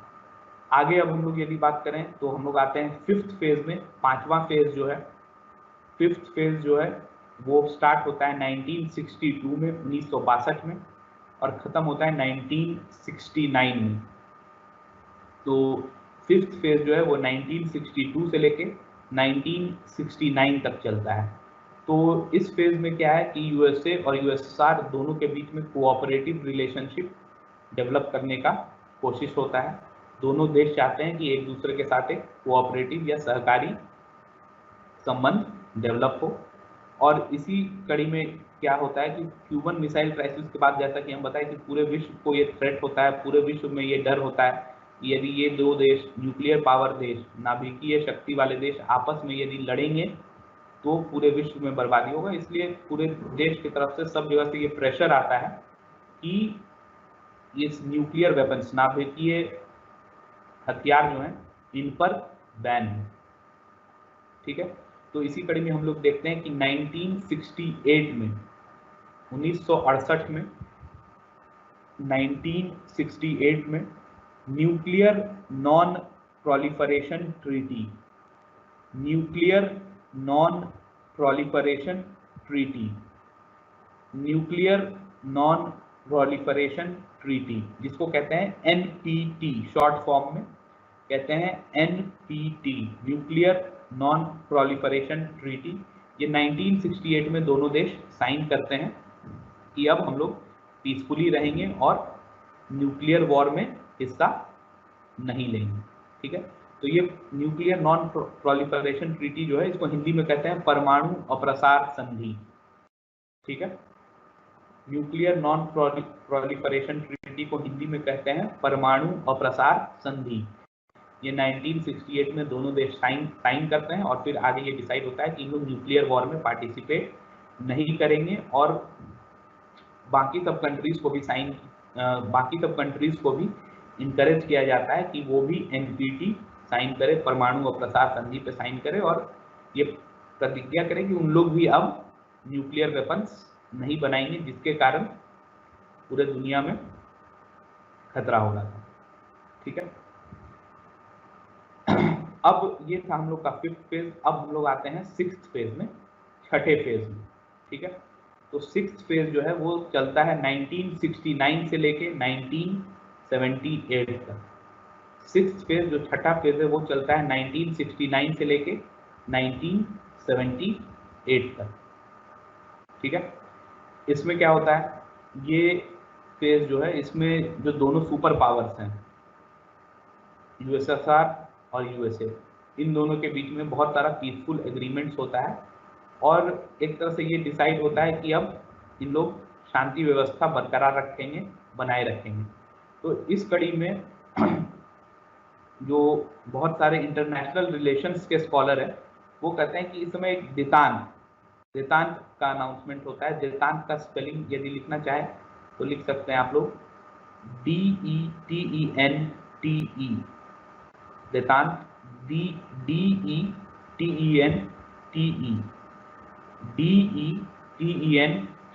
देतांत।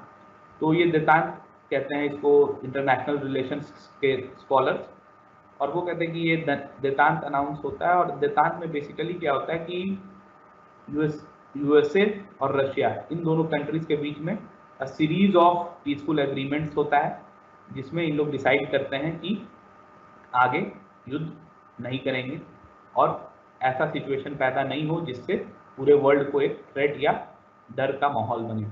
तो USA के प्रेसिडेंट इसमें रहते हैं रिचर्ड निक्सन और रशिया के प्रेसिडेंट रहते हैं ब्रेजनेव। USA के प्रेसिडेंट रहते हैं रिचर्ड निक्सन और रशिया के प्रेसिडेंट रहते हैं ब्रेजनेव। और जो ये ट्रीटीज साइन करते हैं उसमें सबसे पहले 1972 में ट्रीटी साइन होता है, उसका नाम है SALT, SALT, SALT, SALT। तो ये SALT ट्रीटी साइन होता है 1972 में। SALT का फुल फॉर्म है strategic arms limitation treaty. SALT का फुल फॉर्म है स्ट्रैटेजिक आर्म्स लिमिटेशन ट्रीटी। तो ये SALT ट्रीटी साइन होता है 1972 में। हम फिर से इसका फुल फॉर्म रिपीट कर रहे हैं, स्ट्रैटेजिक आर्म्स लिमिटेशन ट्रीटी 1972 में ये साइन होता है। फिर उसके बाद Helsinki summit conference on security होता है 1975 में।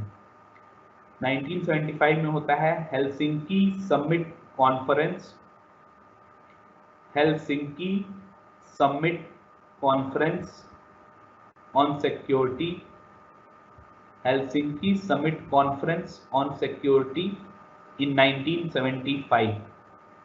तो हेलसिंकी शिखर सम्मेलन सुरक्षा के ऊपर, तो ये सुरक्षा के ऊपर हेलसिंकी शिखर सम्मेलन 1975 में होता है। फिर उसके बाद होता है बेलग्रेड सम्मेलन 1978 में। बेलग्रेड सम्मेलन होता है या बेलग्रेड कॉन्फ्रेंस, ठीक है। तो इसमें ये दोनों कंट्रीज जो है आपस में एक दूसरे के बीच में रिलेशन सुधारने का बात करते हैं और कहते हैं कि पीस को मेंटेन किया जाएगा, शांति व्यवस्था बनाई को बहाल किया जाएगा। लेकिन ऐसा नहीं होता है कि इन ट्रीटीज के साइन करते ही कोल्ड वॉर खत्म हो जाता है या शीत युद्ध का अंत हो जाता है। यह शीत युद्ध जारी रहता है, बरकरार रहता है। अब कैसे?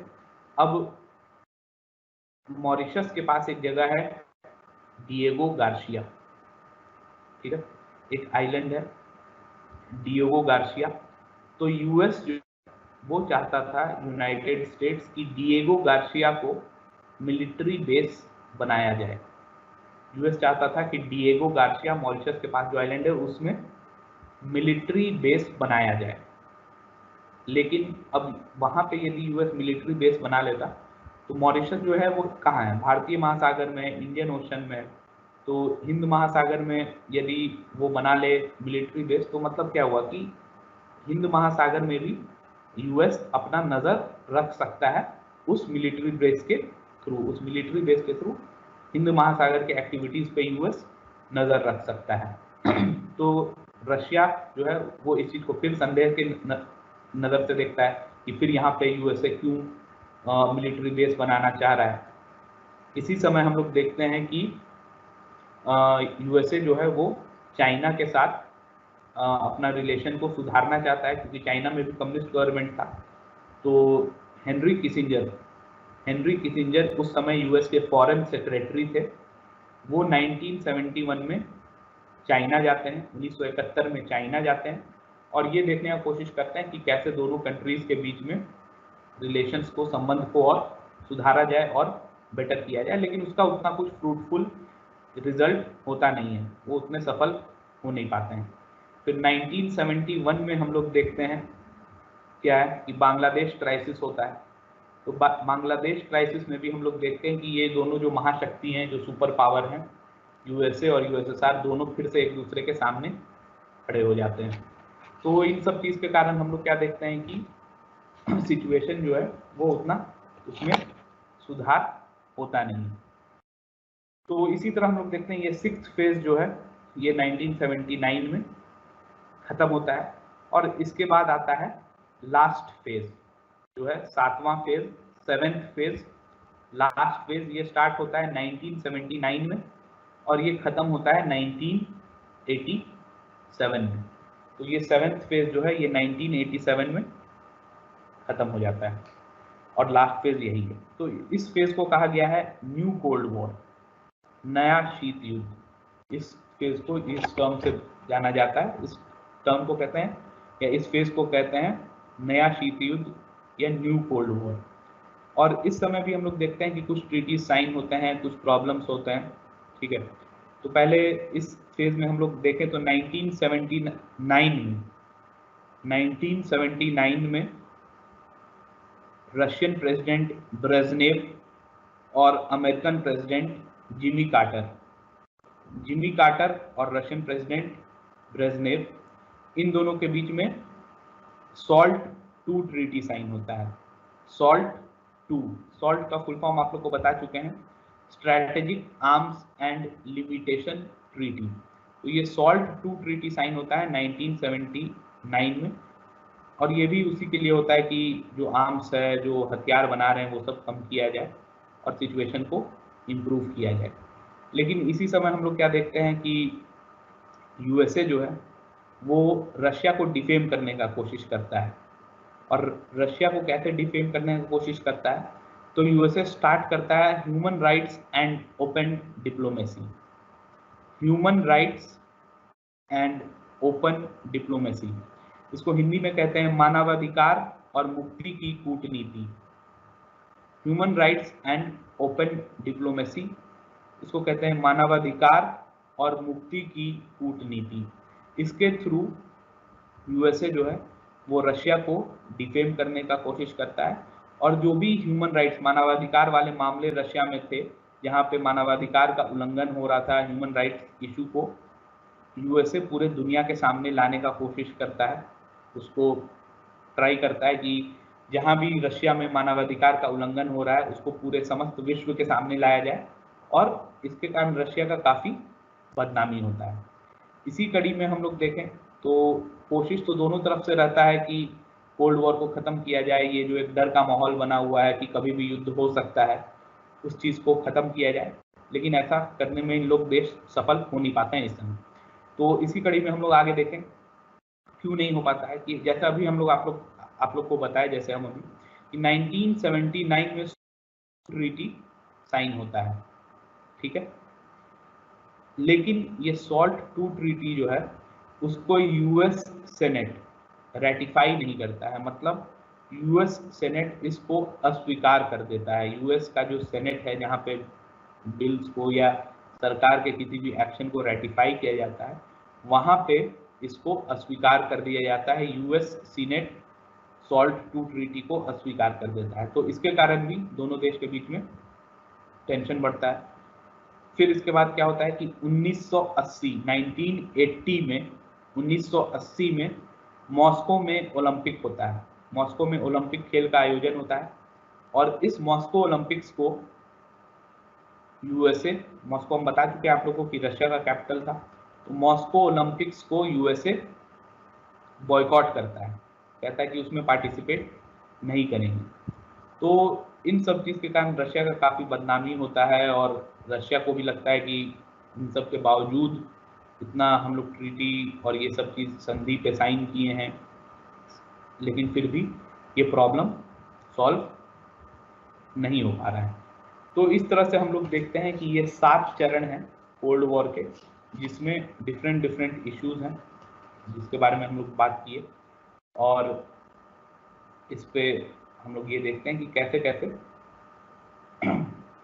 कोल्ड वॉर चलता है, कैसे कैसे प्रोग्रेस करता है, और पूरे विश्व में इसका क्या इम्पैक्ट पड़ता है, ठीक है। तो अब सवाल ये खड़ा होता है कि ये कोल्ड वॉर जो है ये खत्म कैसे होता है, ठीक है। तो इसमें हम लोग देखें तो सोवियत संघ के उस समय जो एक प्रेसिडेंट बनते हैं मिखाइल गोर्बाचेव, ठीक है, उनका नाम है मिखाइल गोर्बाचेव, सोवियत संघ के प्रेसिडेंट बनते हैं, और वो क्या कहते हैं, वो चाहते हैं कि दोनों कंट्रीज के बीच में पीस हो, और इसके कारण वो बहुत सारे ट्रीटीज पे साइन करते हैं। जैसे एक है स्टार्ट ट्रीटी, START, ठीक है, ये अमेरिकन प्रेसिडेंट जॉर्ज बुश और गोर्बाचेव इन दोनों के बीच में साइन होता है। स्टार्ट, START, स्टार्ट, ये जो अग्रीमेंट है ये साइन होता है अमेरिकन प्रेसिडेंट जॉर्ज बुश और मिखाइल गोर्बाचेव के बीच में। तो ये स्टार्ट का फुल फॉर्म क्या है? इसका फुल फॉर्म है strategic arms reduction treaty. Strategic arms reduction treaty, start, strategic arms reduction treaty. तो दोनों के बीच में ये स्टार्ट संधि है, उस पर सिग्नेचर करते हैं दोनों, और इसमें ये डिसाइड करते हैं कि लॉन्ग रेंज न्यूक्लियर मिसाइल्स को इन लोग नहीं बनाएंगे। लॉन्ग रेंज न्यूक्लियर मिसाइल्स या वेपन्स मतलब कि वैसे वेपन्स, न्यूक्लियर वेपन्स, वैसे नाभिकीय हथियार जो काफ़ी दूरी तय करके अपने टारगेट को हिट कर सकते हैं, अपने टारगेट को बर्बाद कर सकते हैं, उसको विध्वंस वहाँ कर सकते हैं। तो ऐसे न्यूक्लियर वेपन्स इन लोग नहीं बनाएंगे। स्टार्ट के तहत ये डिसाइड होता है। स्टार्ट ट्रीटी साइन होता है जॉर्ज बुश और मिखाइल गोर्बाचेव के बीच में। और फिर से एक बार रिपीट कर दे रहे हैं, स्टार्ट का फुल फॉर्म ये है स्ट्रैटेजिक आर्म्स रिडक्शन ट्रीटी, ठीक है। और स्ट्रैटेजिक आर्म्स रिडक्शन ट्रीटी जो है, इसके तहत इन लोग डिसाइड करते हैं कि लॉन्ग रेंज न्यूक्लियर वेपन्स नहीं बनाएंगे। और ये दो कंट्री के बीच में इस तरह से जो पीसफुल एग्रीमेंट साइन होता है, ये बेसिकली अधिक दिन तक नहीं चलता है, क्योंकि अल्टीमेटली यूएसएसआर जो है, सोवियत संघ जो है, उसका विघटन हो जाता है। सोवियत संघ जो है वो डिसइंटीग्रेट कर जाता है डिफरेंट छोटे छोटे कंट्रीज में, और जिसके कारण हम लोग देखते हैं कि कोल्ड वॉर का अंत होता है। ठीक है, अब इसी कड़ी में एक थोड़ा सा हम लोग को और जानना है, वो है द कोलैप्स ऑफ कम्युनिज्म, कि कम्युनिज्म कैसे कोलैप्स करता है ईस्टर्न यूरोप और बाकी कंट्रीज में। तो इसमें ये हम लोग को ये जानना जरूरी है कि 1988 में पोलैंड जो देश था जहाँ पे कम्युनिस्ट गवर्नमेंट था, वहाँ के जो ट्रेड यूनियन के कर्मचारी लोग थे, ठीक है, ट्रेड यूनियन के कर्मचारी लोग थे, वो सत्ता परिवर्तन का आयोजन करते हैं। They try to overthrow the government through strikes. तो वहाँ पे हड़ताल करके, स्ट्राइक्स करके वो सत्ता परिवर्तन का आयोजन करते हैं, और वो सरकार को मजबूर करते हैं, फोर्स करते हैं कि वहाँ पे फ्री और फेयर इलेक्शन हो, वहाँ पे स्वतंत्र चुनाव हो। और अल्टीमेटली वहाँ पे स्वतंत्र चुनाव होता है, और उस स्वतंत्र चुनाव में कम्युनिस्ट पार्टी जो है वो हार जाती है, और फिर वहाँ पे कम्युनिस्ट पार्टी का सरकार खत्म हो जाता है।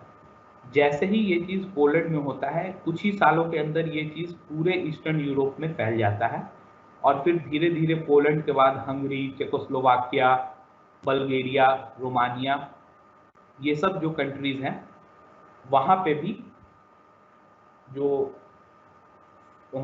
फ्री एंड फेयर इलेक्शन होता है।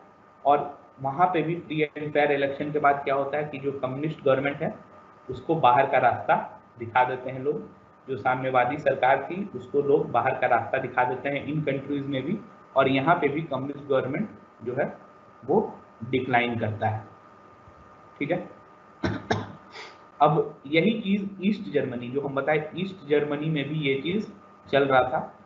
ईस्ट जर्मनी में जो कम्युनिस्ट लीडर थे वो वहाँ के प्रोटेस्ट को कंट्रोल करने का कोशिश करते हैं। वो चाहते हैं कि ऐसा प्रोटेस्ट वहाँ नहीं हो, लेकिन उसमें वो प्रोटेस्ट को कंट्रोल करने में सफल नहीं हो पाते हैं। जो वहाँ के लोग विरोध प्रदर्शन कर रहे थे उसको कंट्रोल नहीं कर पाते हैं, और अल्टीमेटली 1991 में के पहले क्या होता है कि 1991 में तो यूएसएसआर डिसइंटीग्रेट करता है, यूएसएसआर का विघटन होता है, सोवियत संघ का विघटन होता है, लेकिन उसके पहले जो बर्लिन वॉल है उसको गिरा दिया जाता है और जर्मनी का यूनिफिकेशन हो जाता है। ठीक है, तो जर्मनी के यूनिफिकेशन के बाद फिर अल्टीमेटली हम लोग क्या देखते हैं कि दिसंबर 1991 में यूएसएसआर का ही खुद विघटन हो जाता है, और अल्टीमेटली इस प्रकार से हम लोग देखते हैं कि कोल्ड वॉर खत्म होता है।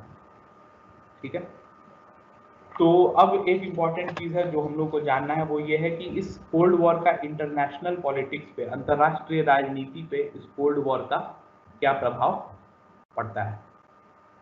ठीक है, तो यदि हम लोग देखें तो कोल्ड वॉर में, तो जैसा कि हम लोग सबसे पहले बात किए थे कि कोल्ड वॉर में कोई एक्चुअल लड़ाई, कोई सही का युद्ध नहीं होता है, ये वैचारिक युद्ध था। यहाँ पे दो देश यूएसए और यूएसएसआर अपने आप को और मजबूत और अपने विपक्षी को और कमजोर करने का कोशिश कर रहे थे, लेकिन इसका इम्पैक्ट जो है, इसका प्रभाव जो है वो किसी विश्व युद्ध से कम नहीं था। भले ही ये युद्ध था नहीं, लेकिन इसका प्रभाव किसी विश्व युद्ध या वर्ल्ड वॉर से कम नहीं था। The impact was no less than the impact that the world wars had on international politics। ठीक है, तो सबसे पहला प्रभाव इसका क्या है वो हम लोग देखें तो इसका सबसे पहला प्रभाव है आयुध दौड़, जिसका हम लोग बात कर चुके हैं, आर्म्स रेस, कि दोनों देश या दोनों खेमे आपस में एक से एक या उन्नत से उन्नत वेपन्स, हथियार, नाभिकीय हथियार बनाने का कोशिश करते हैं और बनाने में सफल भी होते हैं।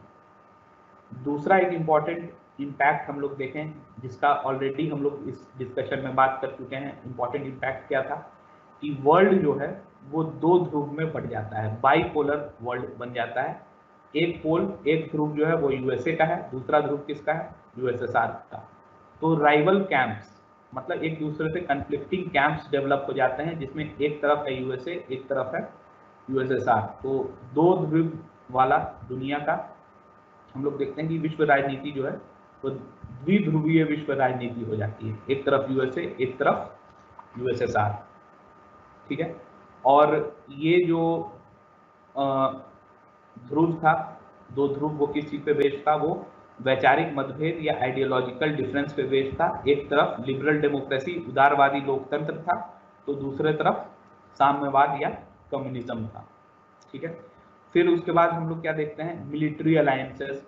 मिलिट्री अलायंसेस देखने को मिलता है डिफरेंट रीजन में, ये भी कोल्ड वॉर का ही इम्पैक्ट था, कोल्ड वॉर का ही प्रभाव था। और इस मिलिट्री अलायंसेस के बारे में हम लोग बात कर चुके हैं, जैसे नॉर्थ अटलांटिक ट्रीटी ऑर्गेनाइजेशन, उत्तर अटलांटिक हम लोग अभी बात किए थे नॉर्थ अटलांटिक ट्रीटी ऑर्गेनाइजेशन का, उत्तर अटलांटिक संधि ऑर्गेनाइजेशन कह सकते हैं, या फिर कहें उत्तर अटलांटिक संधि गठन, ठीक है। कि उत्तर अटलांटिक संधि गठन हम लोगों को देखने को मिलता है, जो एक मिलिट्री अलायंस रहता है। वैसे ही हम लोग दूसरा क्या देखते हैं, डिफेंस पैक्ट जो हम बताए थे, वॉर्सो पैक्ट होता है, ठीक है, 12 कंट्रीज के बीच में। फिर दूसरे रीजन में भी हम लोग को देखने को मिलता है, सीटो और मीडो का बात कर चुके हैं। सीटो 1954 में, South East Asia Treaty Organization, और उसी तरह मिडिल ईस्ट डिफेंस ऑर्गेनाइजेशन 1955 में। तो तीसरा ये इम्पैक्ट एक और ये हुआ कि पूरे वर्ल्ड में मिलिट्री अलायंसेस बनते हैं। पहला क्या था जो हम लोग बात किए, वो था आर्म्स रेस या आयुध दौड़। दूसरा द्विध्रुवीय राजनीति, bipolar politics in the whole world, जिसमें वैचारिक मतभेद पे पूरा विश्व डिवाइड हो जाता है। एक तरफ साम्यवाद था, कम्युनिज्म था under the leadership of USSR के नेतृत्व में। दूसरी तरफ उदारवादी लोकतंत्र था, लिबरल डेमोक्रेसी था, यूएसए संयुक्त राज्य के नेतृत्व में, ठीक है। उसके बाद हम लोग देखते हैं कि मिलिट्री अलायंसेस बनते हैं और डिफरेंट रीजन्स में मिलिट्री अलायंसेस बनते हैं। एक जैसे जिसका हम लोग बात किए नेटो था, फिर दूसरा वॉर्सो पैक्ट था, फिर उसके बाद सीटो और मीडो, ठीक है। और अब इसका इम्पोर्टेंस क्या है, देखिए अब जैसे मिलिट्री अलायंसेस बन रहे हैं, आयु दौड़ हो रहा है, तो अब जो भी देश हैं वो अपने देश का काफ़ी सारा बजट का हिस्सा इसके ऊपर खर्च करेंगे। इसके ऊपर मतलब हथियार बनाने के लिए, एक से एक मिसाइल, उन्नत से उन्नत मिसाइल बनाने के लिए, नाभिकीय हथियार बनाने के लिए इस पे खर्च करेंगे। और ऐसा नहीं था कि सारे देश जो थे इस ट्रीटी में, इन संधि में, इस अलायंस में जो सारे देश थे, ऐसा नहीं था कि सारे देश एक ही रूप से सशक्त थे। कुछ देश आर्थिक रूप से कमजोर भी थे, कुछ देशों में गरीबी, भुखमरी, बेरोजगारी ये सब भी था। और उस केस में जब इन सब देशों में ऐसा सिचुएशन है कि वहाँ अनएम्प्लॉयमेंट है, पॉवर्टी है, हंगर है, गरीबी, भुखमरी, बेरोजगारी, ये सब जैसे प्रॉब्लम्स हैं, उस केस में यदि कोई देश अपने बजट का एक अच्छा खासा हिस्सा डिफेंस या सुरक्षा या फिर हथियार बनाने या खरीदने के लिए खर्च करे, तो उसके कारण उस देश का जो इकोनॉमिक आर्थिक स्थिति है वो और खराब ही होता जाएगा। इसीलिए इस चीज के कारण बहुत सारे देशों में प्रॉब्लम होता है, ठीक है। अब ऐसा नहीं था कि ये जो कोल्ड वॉर पॉलिटिक्स चल रहा था कि जो पूरा विश्व दो ध्रुव में पड़ गया था, इसके खिलाफ कोई रेजिस्टेंस नहीं होता है। इसके खिलाफ रेजिस्टेंस भी होता है, विश्व राजनीति में इसके खिलाफ आवाज भी उठाई जाती है, और ये आवाज उठाई जाती है नॉन अलाइंड मूवमेंट के थ्रू, ठीक है। नॉन अलाइंड मूवमेंट के थ्रू इसके खिलाफ आवाज उठाई जाती है, ठीक है। और इसमें नॉन अलाइंड मूवमेंट में बेसिकली क्या होता है, नॉन अलाइंड मूवमेंट में ये कहा जाता है कि कुछ देश जो है, जिसमें इंडिया उसका पार्ट था, इंडिया, इजिप्ट और भी सारे देश थे, यूगोस्लाविया के टीटो, इन लोग सब मिलके ये कहते हैं कि वो लोग किसी भी देश का साथ नहीं देंगे, किसी भी ध्रुव के को सपोर्ट नहीं करेंगे, ठीक है। तो नॉन अलाइंड मूवमेंट भी इसी के कारण आता है, और बहुत सारे कंट्रीज नॉन अलाइंड मूवमेंट में पार्टिसिपेट करते हैं, ठीक है। और बेसिकली नॉन अलाइंड मूवमेंट जो है वो सुपर पावर के जो पॉलिसीज थे, जो ये जो महाशक्तियां थी, उनकी जो नीतियां थी, उस पर सवाल खड़ा करते हैं कि ये महाशक्तियां जो हैं ये डेवलपमेंट विकास के एजेंडा को छोड़ के आयुध दौड़ या फिर मिलिट्री सहायता पहुंचाना या फिर मिलिट्री पे खर्च, इन सब चीज पे फोकस कर रहे हैं, जो कि पूरे वर्ल्ड कम्युनिटी के लिए, पूरे विश्व के लिए सही नहीं है।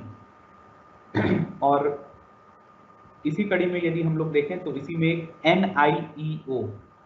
NIEO का भी डेवलपमेंट होता है, वो है न्यू इंटरनेशनल इकोनॉमिक ऑर्डर।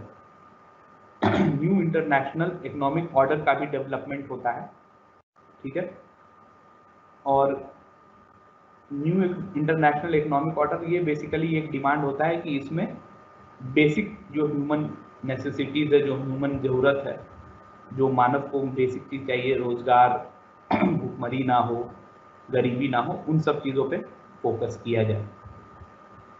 एक चीज़ और यदि हम लोग देखें वो इसमें क्या है, वो ये है कि यूनाइटेड नेशंस का रोल, ठीक है। यूनाइटेड नेशंस का रोल भी इसमें हम लोग देखें तो उस पर भी कुछ इम्पोर्टेंट चीज़ें हैं जो हम लोग को जानना है। अब United Nations second world war के बाद बना था कि पूरे विश्व को एक सिक्योरिटी अम्ब्रेला दिया जाए, एक सुरक्षा का छत्र दिया जाए कि जैसे द्वितीय विश्व युद्ध हुआ था, सेकेंड वर्ल्ड वॉर हुआ था, वैसा ही फिर से कोई सिचुएशन डेवलप ना हो।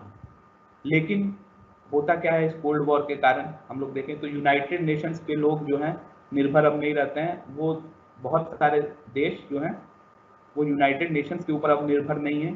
वो ये जो दो ध्रुव हैं, एक USSR का ध्रुव, एक USA का ध्रुव, दोनों के अंडर अपने आप को अलाइन कर रहे हैं, उनके छत्र छाया में जा रहे हैं, जिसके कारण जो हम बताएं कि ध्रुवीय राजनीति होती है, बाइपोलैरिटी आता है वर्ल्ड पॉलिटिक्स में। तो UN एक तरह से, ये कोल्ड वॉर जो है UN पे भी एक तरह का क्वेश्चन मार्क है कि UN कितने हद तक सफल था। ये बात निश्चित है कि UN का जो प्राइम एजेंडा था कि सेकेंड वर्ल्ड वॉर जैसा कोई स्थिति पैदा ना हो, वो नहीं होता है। तो उस मामले में यदि देखें तो यूनाइटेड नेशंस जो है वो सक्सेसफुल भी रहा है। तो लेकिन जो UN का एक और एजेंडा था कि पूरे वर्ल्ड को एक सुरक्षा कवच दिया जाए, एक सुरक्षा का छत्र दिया जाए, वो चीज़ नहीं होता है। लोग अपने सिक्योरिटी के लिए, अपने सेफ्टी के लिए जो देश हैं वो दोनों में से कोई एक ध्रुव चुन के उनके साथ अलाइन करते हैं, ठीक है। लेकिन ये जो कोल्ड वॉर एंड होता है, ठीक है, जब कोल्ड वॉर समाप्त हो जाता है, जैसा कि हम बताएं सोवियत संघ के विघटन के साथ, उसका भी कुछ बहुत सारा इम्पैक्ट पड़ता है विश्व राजनीति के ऊपर, वर्ल्ड पॉलिटिक्स के ऊपर। कोल्ड वॉर के एंड का, कोल्ड वॉर के समाप्ति का भी बहुत बड़ा इम्पैक्ट है। तो सबसे पहला इम्पैक्ट क्या है कि जो ये द्विध्रुवीय राजनीति थी, द्विध्रुवीय विश्व राजनीति थी, उसका अंत हो जाता है, उसकी समाप्ति हो जाती है। अब दो पोल्स ही नहीं बचे, एक USSR का पोल, एक था USA। तो USSR का विघटन हो गया, रशिया एक मेजर कंट्री उससे निकला, और USA जस का तस बना हुआ था। तो ये जो द्विध्रुवीय राजनीति थी, इसका अंत होता है। दूसरा जो हम बताए आप लोगों को, non aligned movement. Non aligned movement जो है उसके रेलिवेंस पे, उसके उपयोगिता पे सवालिया निशान खड़ा करता है कोल्ड वॉर, कि ये बनाया गया था नॉन अलाइंड मूवमेंट, कि लोग किसी भी पार्टी में अलाइन ना करें, किसी भी ध्रुव का साथ ना दें, अपना इंडिपेंडेंट पॉलिसीज रखें। तो अब कोल्ड वॉर के खत्म होने के बाद, शीत युद्ध के खत्म होने के बाद, इस पे भी, इसके नाम के या नॉन अलाइंड मूवमेंट के उपयोगिता पे भी सवालिया निशान खड़ा होता है। तीसरा क्या है कि जो थर्ड वर्ल्ड कंट्रीज हैं, ठीक है, जो बहुत गरीब देश हैं, जो डेवलपिंग कंट्रीज हैं, जो थर्ड वर्ल्ड के कंट्रीज हैं, वो काफ़ी वल्नरेबल सिचुएशन में हैं। वो काफ़ी ऐसे सिचुएशन में हैं कि उनको जो बड़े देश हैं, जो पावरफुल देश हैं, वो आर्म ट्विस्ट कर सकते हैं, वो उनको अपने मन मुताबिक उनसे काम करवा सकते हैं, उनको ज़बरदस्त मतलब मजबूर करके किसी भी ऐसे पोजीशन में या कुछ ऐसा इकोनॉमिक डिसीजन लेने पे मजबूर कर सकते हैं जो उनके फेवर में, उस गरीब देश के फेवर में, उस गरीब देश के हक में, उस गरीब देश के बेनिफिट के लिए ना हो। लेकिन पहले जब दो ध्रुव में बटा हुआ था, तो इस केस में ये हो सकता था कि कोई यदि देश, सुपर पावर महाशक्ति देश ऐसा कर रहा है तो दूसरा देश उस चीज को चैलेंज कर सकता था। ठीक है। अब जब से सोवियत संघ का विघटन हुआ है तो पूरे विश्व में एक ही सुपर पावर, एक ही महाशक्ति बचा है, वो है USA, United states of America. तो इसको हम लोग कहते हैं पैक्स अमेरिकाना। ठीक है। पैक्स अमेरिकाना क्या है? पैक्स अमेरिकाना में बेसिकली पूरे विश्व में यूएसए का डोमिनेंस होता है। पूरे विश्व में जो यूएसए का डोमिनेंस चल रहा है उसी को कहते हैं पैक्स अमेरिकाना। ठीक है। इसके बाद यदि हम लोग देखें कि कोल्ड वॉर के अंत के कारण क्या प्रभाव पड़ा है विश्व में, वो क्या है? वो है कि WTO, वर्ल्ड ट्रेड ऑर्गेनाइजेशन, विश्व व्यापार संगठन जो है वो सामने आया है।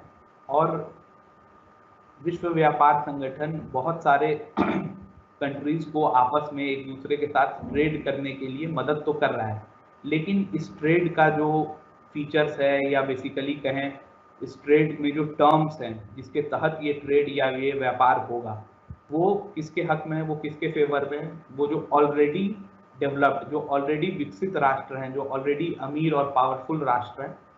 तो इस व्यापार का टर्म्स, इस व्यापार का जो कंडीशन है वो सब उनके फेवर में इस तरह से बनाया जा रहा है WTO के द्वारा। ठीक है। तो ये भी एक प्रॉब्लम है विश्व के सामने जो हम देखते हैं कोल्ड वॉर के समाप्ति आता है। ठीक है। इसके बाद एक और प्रॉब्लम जो हम लोग यदि देखें कि और क्या एक इम्पैक्ट या प्रभाव पड़ा है कोल्ड वॉर के समाप्ति का विश्व के ऊपर, तो वो क्या है कि एथनिक नेशनलिज्म या रिलीजियस फंडामेंटलिज्म जो है वो बढ़ गया है। बहुत सारे कंट्रीज में हम लोग यदि देखें तो धर्म के बेस पे जो रूढ़िवादिता है वो बढ़ते ही जा रहा है, और डिफरेंट कंट्रीज जो हैं वो अपने एथनिसिटी पे, अपने रेस पे, कि वो किस रेस से आते हैं उस पे बेस्ड उनका राष्ट्रवाद हो गया है। तो कोल्ड वॉर के बाद हम लोग को देखने में को मिला है कि एथनिक नेशनलिज्म और रिलीजियस फंडामेंटलिज्म, ये दोनों चीज़ बढ़ा है, और इसके कारण जो सेकुलर स्टेट हैं, जो धर्मनिरपेक्ष स्टेट्स हैं, उनको कुछ कुछ प्रॉब्लम हो रहा है। और बेसिकली इसको भी हम लोग देखें तो कुछ स्कॉलर्स कहते हैं कि एक न्यू कोल्ड वॉर है और एक नए तरीके का थ्रेट है, एक नए तरीके का थ्रेट है वर्ल्ड पीस के ऊपर।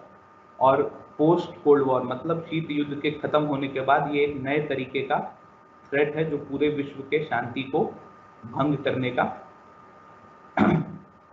पोटेंशियल रखता है कि यदि इस चीज़ को कंट्रोल नहीं किया गया रिलीजियस फंडामेंटलिज्म, तो इस चीज़ को, ये पूरे विश्व के शांति को भंग कर सकता है, वर्ल्ड पीस को डिस्टर्ब कर सकता है। तो ये कुछ था इम्पैक्ट कोल्ड वॉर का, और कुछ इम्पैक्ट्स कोल्ड वॉर के खत्म होने के बाद वर्ल्ड पॉलिटिक्स, विश्व राजनीति पे इसका क्या इम्पैक्ट पड़ा है। तो ये था हमारा लेक्चर कोल्ड वॉर के ऊपर। यदि हम लोग बात करें आपके क्वेश्चंस पे, तो आपके एग्जाम के लिए जो कुछ इम्पॉर्टेंट क्वेश्चंस हैं वो कोल्ड वॉर पे जनरली एक क्वेश्चन कभी ना कभी रहता ही है। Most of the times cold war पे एक सवाल जनरली रहता ही है। तो कभी कभी जैसे क्वेश्चन आ जाता है कि कोल्ड वॉर के कारण क्या है, शीत युद्ध के कारण क्या है। ठीक है। और फिर कभी कभी आ जाता है क्वेश्चन कि जो शीत युद्ध है उसका क्या प्रभाव पड़ा है विश्व राजनीति पे, तो ये भी एक सवाल आता है जनरली, तो इस चीज़ को ध्यान रखिएगा। ठीक है। तो एक सवाल तो जैसे हम बताएं कि शीत युद्ध के कारण क्या है, दूसरा सवाल इस तरह से आ जाता है कि कोल्ड वॉर का क्या इम्पैक्ट रहा है इंटरनेशनल पॉलिटिक्स पे, या शीत युद्ध का क्या प्रभाव रहा है विश्व की राजनीति पे।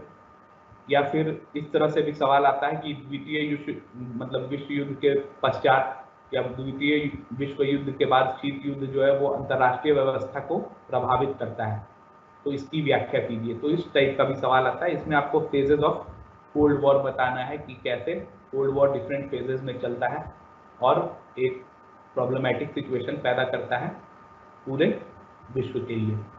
और यदि बात करें इस पे हम लोग क्वेश्चन का, तो कभी कभी ये क्वेश्चन आ जाता है कि शीत युद्ध जो है वो 1945 के बाद अंतर्राष्ट्रीय संबंध, इंटरनेशनल रिलेशंस को कैसे इफेक्ट करता है, अंतर्राष्ट्रीय संबंध को किस प्रकार प्रभावित करता है। कभी कभी क्वेश्चन ये भी आता है कि व्हाट इज कोल्ड वॉर, कि शीत युद्ध जो शब्द है, जो टर्म है, उसका व्याख्या कीजिए कि ये शीत युद्ध बेसिकली है क्या। तो इस तरह का भी सवाल आता है, तो ये भी ध्यान में रखने का जरूरत है। बेसिकली इस टाइप का जो क्वेश्चन है, तो मैक्सिमम जो क्वेश्चन है ये हम लोग इसी टाइप के रहते हैं। तो आज का डिस्कशन जो हम लोग किए हैं और आपका जो मटेरियल है और जो हम कुछ बुक्स बताए थे क्लास के स्टार्टिंग में, फिर से अभी वो बुक्स हम बता देंगे। आप अपने मटेरियल और इन बुक्स को यदि रिफ़र कीजिएगा तो जो आपका प्रॉब्लम है वो मोटा मोटी सॉल्व हो जाएगा। मतलब जो भी सवाल इस पोर्शन से आएगा आप उसको हैंडल कर सकते हैं, आप उसका अच्छे से जवाब लिख सकते हैं। तो बुक्स का यदि बात करें तो फिर से एक बार आप लोगों को हम दिखाना चाहेंगे कि ये कुछ मटेरियल है। एक इंग्लिश में ये दो बुक हैं। पहला है रॉबर्ट मैकमोहन का the cold war a very short introduction, ये एक बुक है, इंग्लिश मीडियम के स्टूडेंट्स इसको पढ़ सकते हैं। दूसरा एक बुक है super power rivalry and conflict, the long shadow of cold war on the 21st century, ये एक एडिटेड बुक है, एडिटेड बाय चंद्राचार्य। ये एक बुक है इंग्लिश में, ये भी आप देख सकते हैं। कोल्ड वॉर के लिए अच्छी किताब है ये दोनों इंग्लिश में। हिंदी में यदि हम लोग बात करें तो एक ये बुक है अनिरुद्ध देशपांडे प्रोफेसर हैं, उनके द्वारा लिखी हुई बुक है 20वीं शताब्दी में विश्व इतिहास के मुद्दे। इसमें कोल्ड वॉर के ऊपर एक चैप्टर है, वो भी आप देख सकते हैं, वो भी आप पढ़ सकते हैं। और हिंदी मीडियम के स्टूडेंट्स के लिए एक और बुक है समकालीन विश्व का इतिहास बाय अर्जुन देव। अर्जुन देव इस किताब के लेखक हैं, किताब का नाम है समकालीन विश्व का इतिहास, अर्जुन देव इसके लेखक हैं। इसमें भी कोल्ड वॉर शीत युद्ध के ऊपर एक चैप्टर है, आप वो भी देख सकते हैं। एक और बुक हम आप लोग को रेफर करना चाहेंगे, वो है मास्टरिंग मॉडर्न वर्ल्ड हिस्ट्री। ठीक है, बुक का नाम यदि हम कहें तो उस बुक का नाम है mastering modern world history.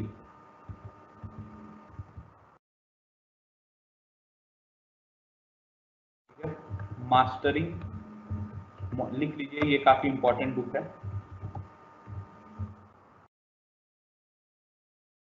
Mastering modern world history by Norman Lowe. इस बुक के राइटर जो हैं वो हैं नॉर्मन लो। ठीक है, ये भी काफी इंपॉर्टेंट बुक है।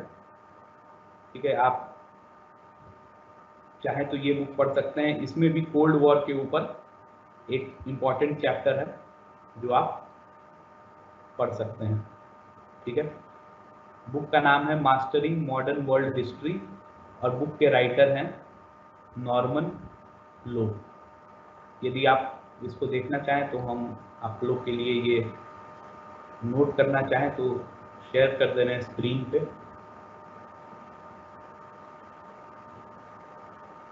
ये आप देख सकते हैं, ये 5 नंबर जो है mastering modern world history by Norman Lowe. Norman Lowe जो है वो इस बुक के राइटर हैं और ये उनका बुक है। इसमें कोल्ड वॉर के ऊपर चैप्टर है, इसमें फर्स्ट वर्ल्ड वॉर के ऊपर भी काफ़ी सारा मटेरियल है। ये बहुत इंपॉर्टेंट बुक है, लेकिन ये बुक इंग्लिश में है, तो आप चाहे तो ये बुक भी पढ़ सकते हैं। तो ये बुक काफ़ी इंपॉर्टेंट है आपके लिए, तो मेरे हिसाब से ये बुक आप ज़रूर रेफ़र करें अपने स्टडीज़ के लिए। तो ये था हम लोग का लेक्चर कोल्ड वॉर के ऊपर, जिसमें हम लोग सबसे पहले बात किए कि कोल्ड वॉर है क्या, उसके कारण क्या थे, क्यों कोल्ड वॉर विश्व राजनीति में देखने को मिलता है। फिर उसके बाद हम लोग बात किए कि कोल्ड वॉर के डिफरेंट चरण, डिफरेंट फेजेस क्या रहे, और फिर लास्ट में हम लोगों ने डिस्कस किया कि कोल्ड वॉर का क्या इम्पैक्ट रहा है विश्व राजनीति पर, और कोल्ड वॉर का कोल्ड वॉर खत्म होने के बाद उसका क्या इम्पैक्ट रहा है विश्व राजनीति के ऊपर। तो इसी के साथ हम लोग का लेक्चर आज खत्म होता है। आप लोग इस लेक्चर को अटेंड किए, इसके लिए थैंक यू।